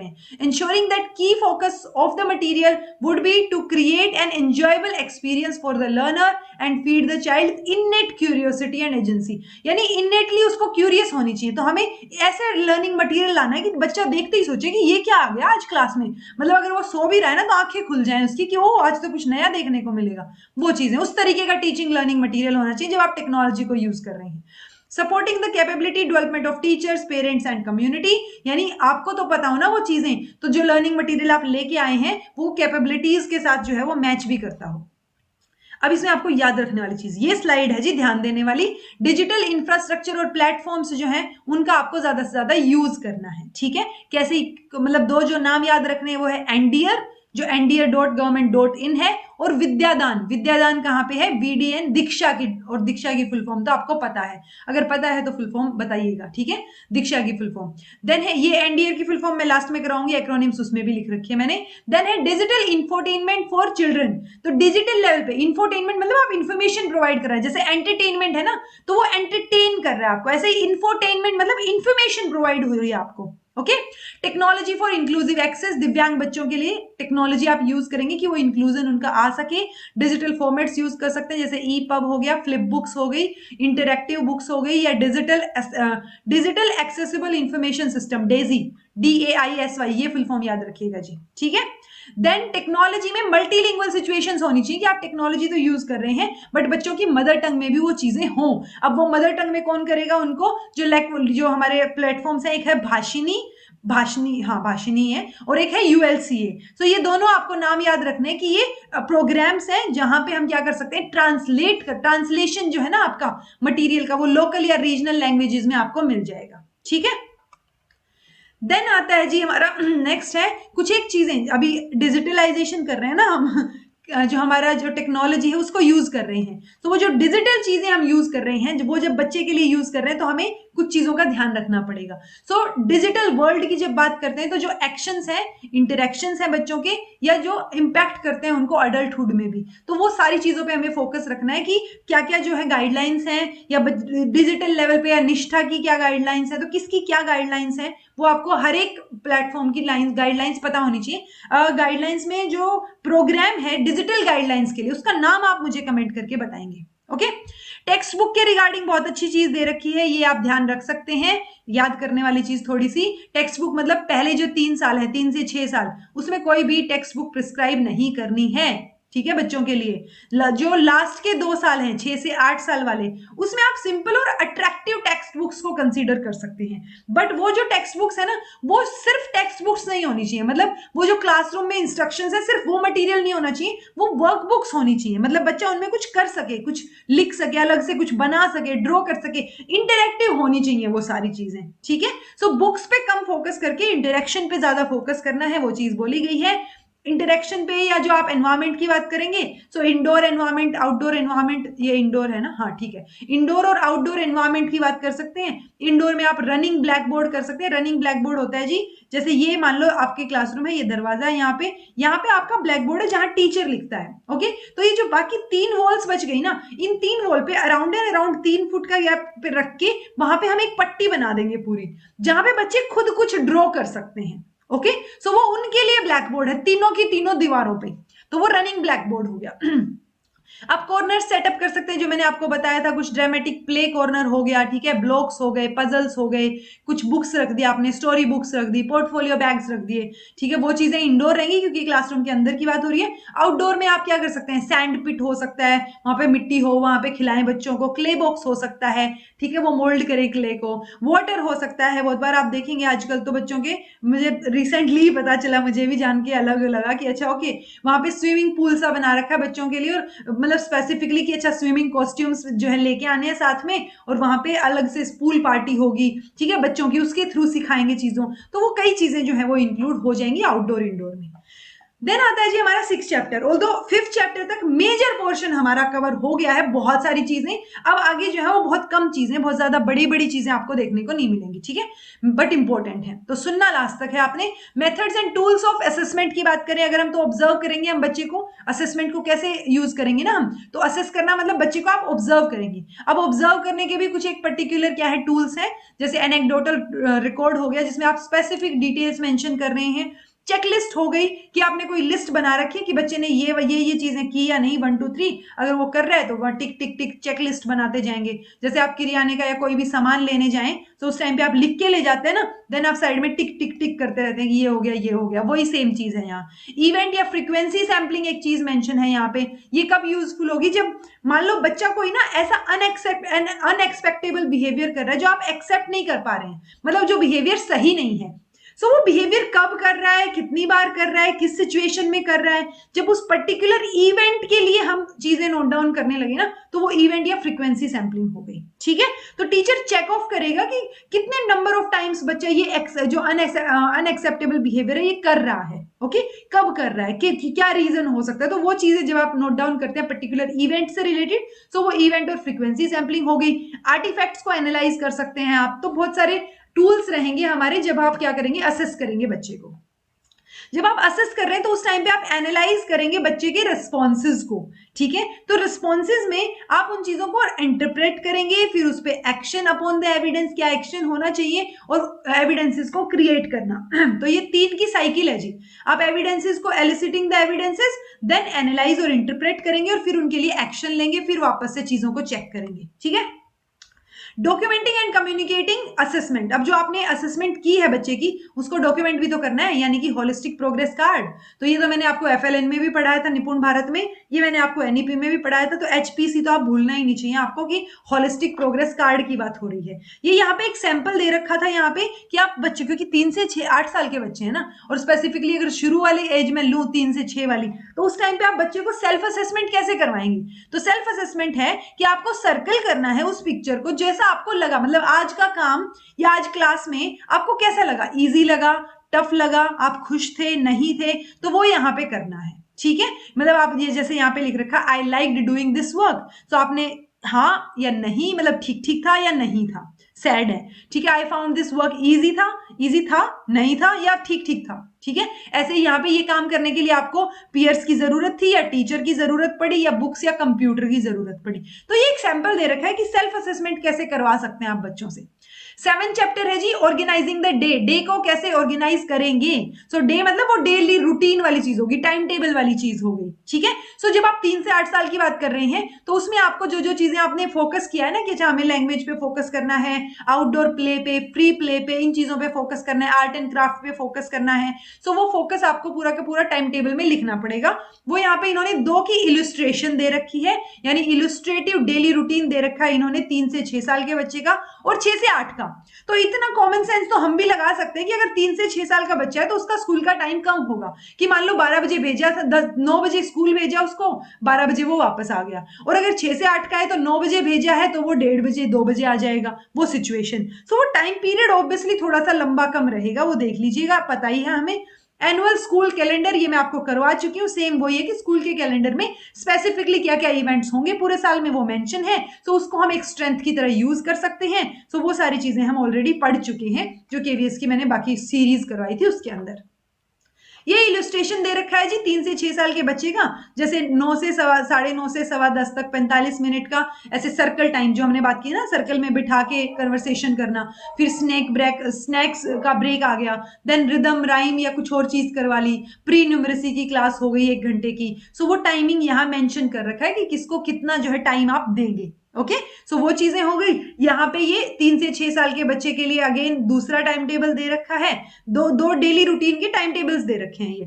ओके, देन ये तो हमें पता ही है कि 5, जैसे ये है बोथ द इलस्ट्रेशन 5.5 आवर्स की है, ठीक है, with about 4.5 hours of active instructional time. तो उसमें एक्टिवली एंगेज कर रखे हैं हमने बच्चे 4 से 6 साल वाले, किसके लिए, मतलब हम एक्टिविटी वाला पार्ट ज्यादा रख रहे हैं, इतना आप फोकस कर सकते हैं। देन ये अगेन 6 से 8 साल वालों के लिए इलस्ट्रेशन दे रखा है, इसमें आपको देखो लैंग्वेज 1 आ गई, oral language, then word recognition आ गया, रीडिंग राइटिंग आ गया, तो ओरल लैंग्वेज पे फोकस करेंगे तो वो चीजें हैं। देन एक और टाइम टेबल दे रखा है, ये वीकली हो गया कि रोज जो है मंडे को ये होएगा, ट्यूसडे को ये क्लास, वेंसडे, थर्सडे, फ्राइडे, ठीक है। तो कि लैंग्वेज 1 पे फोकस करना है, ये लैंग्वेज 1 की क्लास रहेगी, ठीक है, ये मैथ्स की रहेगी। तो इस तरीके से यहाँ पे पूरा इलिस्ट्रेट करके दे रखा है, याद वाद करने की हमें जरूरत है नहीं। कुछ एक एडिशनल क्रिटिकल एरियाज दे रखे हैं जो हमने अभी तक बात नहीं की, जिन पे हमने अभी तक फोकस नहीं किया चैप्टर 8 में। कौन से हैं वो, डेवलपमेंटल डिले और डिसेबिलिटी को एड्रेस करना है, मतलब इग्नोर नहीं करेंगे आप। जो डेविएशन हमने पढ़ा है ना, किसी स्टूडेंट ने इनफैक्ट पूछा भी था कि हमें पता कैसे चलेगा कि वो डिले है या डेविएशन है, ठीक है। तो देखिए डेविएशन का मतलब होता है पहले या बाद में डेविएट हुई है, मतलब अगर डेवलपमेंट इस तरीके से हम एक्सपेक्ट कर रहे थे तो या तो वो अर्ली हो गया डेवलपमेंट, बच्चा बहुत जल्दी सीख रहा है, या वो डिले हो गया। सो डेविएशन का एक पार्ट है डिले। ओके, सो अर्ली हो गया तो हम उसको क्या बोल देते हैं कि ये तो गॉड गिफ्टेड बच्चा है, उसको तो बहुत सारी चीजें पहले से आती हैं। अगर डिले है तो हम बोल देते हैं कि ये तो मंद बुद्धि है, इसको आती नहीं है चीजें, वो चीजें हो गई। सो वो डेविएशन है। तो वो डेविएशन में डिले हो रहा है या डिसेबिलिटी हो रही है, ये चीज हमें एड्रेस करनी है, इस चीज पे ध्यान रखना है और उसको रिकग्नाइज करना है। अब ये इसमें क्यों बात कर रहे हैं हम, क्योंकि 3 से 6 साल की बात हो रही है, 3 से 8 साल की बात हो रही है। तो हमें ये ध्यान रखना है कि इनिशियली तो होंगी चीजें, इनिशियली तो ऑब्जर्व करेंगे चीजों को, तो इनिशियली ऑब्जर्व करेंगे, हम रिकग्नाइज करेंगे। कैसे रिकग्नाइज करेंगे, क्या अभी इंस्टीट्यूशंस क्या करेंगे ना इसमें, वो देखना है हमें। तो इंस्टीट्यूशंस का सबसे पहला स्टेप तो ये रहेगा कि टीचर जो है ये अज्यूम करके चले कि बच्चा जो, मतलब दिमाग में लगा के चले कि बच्चे अपनी पेस पे काम करेंगे। ओके, यानी अपनी पेस पे कर रहे हैं, हो सकता है थोड़ा डिले हो, लेकिन अगर उनको ऑब्जर्व हो रहा है कोई नोटिसेबल कंसर्न, की कोई कंसर्न है, कुछ इश्यू लग रहा है, तो वो फर्स्ट स्टेप रहेगा कि आप उसको केयरफुली ऑब्जर्व करें, टीचर का फर्स्ट स्टेप। सेकंड स्टेप रहेगा कि अगर आप केयरफुली ऑब्जर्व कर रहे हैं ना तो उसका रिकॉर्ड रखें, डेली और वीकली रिकॉर्ड रखें और बच्चे को जब ऑब्जर्व कर रहे हैं कुछ बेसिक क्वेश्चंस के ऊपर। तीसरा स्टेप रहेगा कि अगर वो कंसर्न परसिस्टेंट है, यानी आप उसको हर एक दिन चेंजेस कर रहे हैं, आप अपने रूटीन में बच्चे को अलग अलग तरीके से ट्रीट करने की कोशिश कर रहे हैं, बट फिर भी आपको सेम कंसर्न्स दिखाई दे रहे हैं, तो उस टाइम पे आप क्या करेंगे, इस कंसर्न को पेरेंट्स के साथ शेयर करेंगे और उनसे डिस्कस करेंगे कि क्या आपको भी ये ऑब्जर्व हो रहा है। फोर्थ स्टेप रहेगा कि अगर पेरेंट्स अग्री हैं तब उसको प्रोफेशनल हेल्प की, मेडिकल चेकअप की जरूरत है कि वो डिले है या डिसेबिलिटी है। ओके, फिफ्थ स्टेप रहेगा कि आप उस पर फोकस करेंगे, बच्चे के ऊपर जो है और चीजों को ठीक करने की कोशिश करेंगे। अब हमें पता कैसे चलेगा डिले है या डेविएशन है, रिस्क पे बच्चा है, ये कैसे आइडेंटिफाई करेंगे। सो ये एक एनसीईआरटी का प्रशस्त प्रशस्त नाम से जी एक चेकलिस्ट है जहां पे चीजें मेंशन है कि आप चेक कर सकते हैं कि ये चीज बच्चा कर रहा है नहीं कर रहा है, ये हो रही है नहीं हो रही है, तो ऐसे क्वेश्चंस मेंशन होंगे। आप उस चेकलिस्ट को टिक मार्क करके सही गलत करके कुछ कैलकुलेट करके आप जो है कर सकते हैं चीजों को, मतलब आपको पता चल जाएगा, आप आइडेंटिफाई कर सकते हैं। और ये जो बनाया गया है एनसीईआरटी का प्रशस्त जो चेकलिस्ट है वो पीडब्ल्यूडी आरपीडब्ल्यूडी एक्ट 2016 की अलाइनमेंट में है। ओके, सो ये याद रखेंगे। सेफ्टी और सिक्योरिटी इन स्कूल्स, एक तो हमने बात की डिसेबिलिटी वाला डिले या डिसेबिलिटी को रिकॉग्नाइज करने की, एड्रेस करने की। दूसरा एडिशनल क्रिटिकल एरिया है हमारा सेफ्टी और सिक्योरिटी, और सेफ्टी और सिक्योरिटी में ये हर तरीके की सेफ्टी की बात कर रहे हैं। ओके, सो हर तरीके की चीजों का आप ध्यान रखेंगे। देन आता है जी 9th chapter, second last chapter हमारा, linkage to preparatory stage. Preparatory stage कौन सी है? अगली ना, 5+3+3+4 फाउंडेशनल की बात कर रहे हैं ना। अगली से लिंक क्या है इसका? ये प्रिपरेटरी हो गई, ये मिडिल हो गई, और ये लास्ट वाली हमारी सेकेंडरी हो गई। सो प्रिपरेटरी स्टेज के साथ क्या लिंकेज है? सो वो ऑब्वियसली लिंक रहेगा, क्योंकि यहाँ पे जो आप सीख के जाएंगे वो आपको प्रिपरेटरी स्टेज के लिए एक नींव का काम करेगा, है ना। ये तो हम एनईपी 2020 में पढ़ चुके हैं। सो वही चीज है, यहाँ पे ज्यादा कुछ मेंशन नहीं है। क्यों मेंशन नहीं है? क्योंकि अभी हमारा बाकी 3 स्टेजेस के लिए एनसीएफ 2020 जो एनसीएफ एससी है 2022 का, वो नहीं आया है अभी तक। ओके, सो वो कनेक्शन में रहेगा, तो वो लिंकेज की इन्होंने बात किया कि लिंक रहेगा।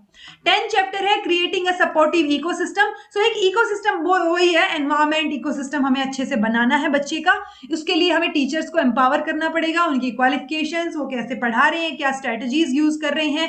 इन सर्विस टीचिंग प्रोग्राम्स हम कर सकते हैं टीचर्स के लिए। इसी में एक मेंशन है प्रोफेशनल डेवलपमेंट फॉर टीचर्स, कैसे आप टीचर्स का प्रोफेशनल डेवलपमेंट कर सकते हैं, इन सर्विस की बात हो रही है। ओके, सो इन सर्विस में जी पेज नंबर 210, टेबल नंबर ये 2, तो ये 2 टेबल आप देख लीजिएगा। इस बहाने से आप क्या कर लेंगे, वो डॉक्यूमेंट भी खोल के देख लेंगे, मैं डिस्क्रिप्शन में लिंक दे दूंगी, डॉक्यूमेंट खोल के देख लीजिए, उसको स्क्रॉल कर लीजिए कि सारी चीजें आपको समझ आ गई, सब चीजें मेंशन है। ऑथेंटिकेशन के लिए आप चेक कर सकते हैं, वो क्रॉस चेक होता है ना कि मैम ने तो करा दिया, आप सही कराया या नहीं, तो वो चेक कर सकते हैं। प्लस ये 2 टेबल पढ़ लीजिएगा। मैंने ये 2 टेबल का कंटेंट इसीलिए इंक्लूड नहीं किया ताकि इस बहाने से एक बार आप डॉक्यूमेंट खोल के उसकी शक्ल तो देख लें। ठीक है, ensuring and appropriate environment learning के लिए होना चाहिए। फिर है academic administrative functionaries, same applies, जो पेरेंट्स का रोल, टीचर्स का रोल, प्रिंसिपल्स का रोल, एडमिनिस्ट्रेटिव स्टाफ का रोल, तो वो सारे पॉजिटिव रोल में रहेंगे, बस इतना ध्यान रख सकते हैं। ऐसे ही टेक्नोलॉजी को भी हम यूज करेंगे इसमें। ठीक है जी, सो ये हो गए 10 चैप्टर। अब कुछ एक एक्रोनिम्स है, ये पढ़ लीजिए, जो मैंने रेड आउटलाइन कर रखी है ये ज्यादा इंपॉर्टेंट है, ये तो मतलब बहुत इंपॉर्टेंट है ऐसे वाली सिचुएशन। ठीक है, तो ये एनसीएफ हमें पता है, बाइट मतलब block institute of teacher education, और कुछ और भी इजी से हैं, जैसे बीओ हो गया, डीओ हो गया, ये तो हमें पता है, block education officer, district education officer, या सीआरसी हो गया, क्लस्टर रिसोर्स सेंटर, या बीआरसी हो गया, ब्लॉक रिसोर्स सेंटर। सो ये मैं मान के चल रही हूँ ये तो इजी वाले ही आपको पता होंगे, बट उसके अलावा जो मैंने इंक्लूड किए हैं आप इनको जो है देख सकते हैं एक बार, जो हमने यूज किए हैं सेम यहाँ पे है। ये देखिए, NDR national digital education architecture, NFHS national family health survey, NIPCCD यानी नेशनल इंस्टीट्यूट किसके लिए, पब्लिक कोऑपरेशन और चाइल्ड डेवलपमेंट के लिए, पीडब्ल्यूओ पंचायत के लेवल पे एलिमेंट्री एजुकेशन ऑफिसर, अभी तक तो हमने ब्लॉक एजुकेशन ऑफिसर पढ़ा है ना, ये देखिए पंचायत के लेवल पे भी बात होगी। पोषण, हमारे जो होलिस्टिक न्यूट्रिशन की बात हो रही है। सार्थक, ये मैंने आपको एफएलएन में भी करवाई थी ये वाली, तो इसको ये फुल फॉर्म्स याद रखिएगा जी, कंक्लूजन सिर्फ इतना सा है। Okay, so this was all about today. अब तो मैं थक गई बोल बोल के, मुझे ऐसे लग रहा है पानी पीना पड़ेगा। सो जी इस डॉक्यूमेंट को सुन लीजिएगा, अगर आप एंड तक पहुंच ही गए हैं सो प्लीज आप अभी बिल्कुल एग्जाम लास्ट मोमेंट पे है, be consistent in your studies. Consistency बहुत जरूरी है, बहुत ज्यादा जरूरी है कंसिस्टेंसी, आपको रोज थोड़ा थोड़ा पढ़ना बहुत जरूरी है। सो बस जुट जाइए और लास्ट डे तक करके और एग्जाम अच्छा सा दे के आइए। All the best for your exams. This was all about today, thank you so much for watching. इस डॉक्यूमेंट को एक बार खोल के देख लीजिएगा, जरूरत नहीं है पढ़ने की, बट स्क्रॉल करेंगे तो आपको आइडिया हो जाएगा, मैंने सब कुछ करवा दिया है डिटेल में, मोस्ट डिटेल्ड वीडियो है, आपको डॉक्यूमेंट खोलने की भी जरूरत नहीं पड़ेगी, बट फिर भी खोल के देख लीजिएगा। ठीक है, सो ठीक है जी, this was all about today, thank you so much for watching, be happy, keep smiling. अब मैंने इतना कुछ पढ़ाया है तो सब्सक्राइब करके जाइएगा अगर नहीं किया है तो, और वीडियो को शेयर कर दीजिएगा ताकि और लोगों का भी भला हो जाए, उनको भी थोड़ी सी नॉलेज इस टॉपिक के बारे में हो जाए। थैंक यू, मिलते हैं नेक्स्ट क्लास में। This was all about today.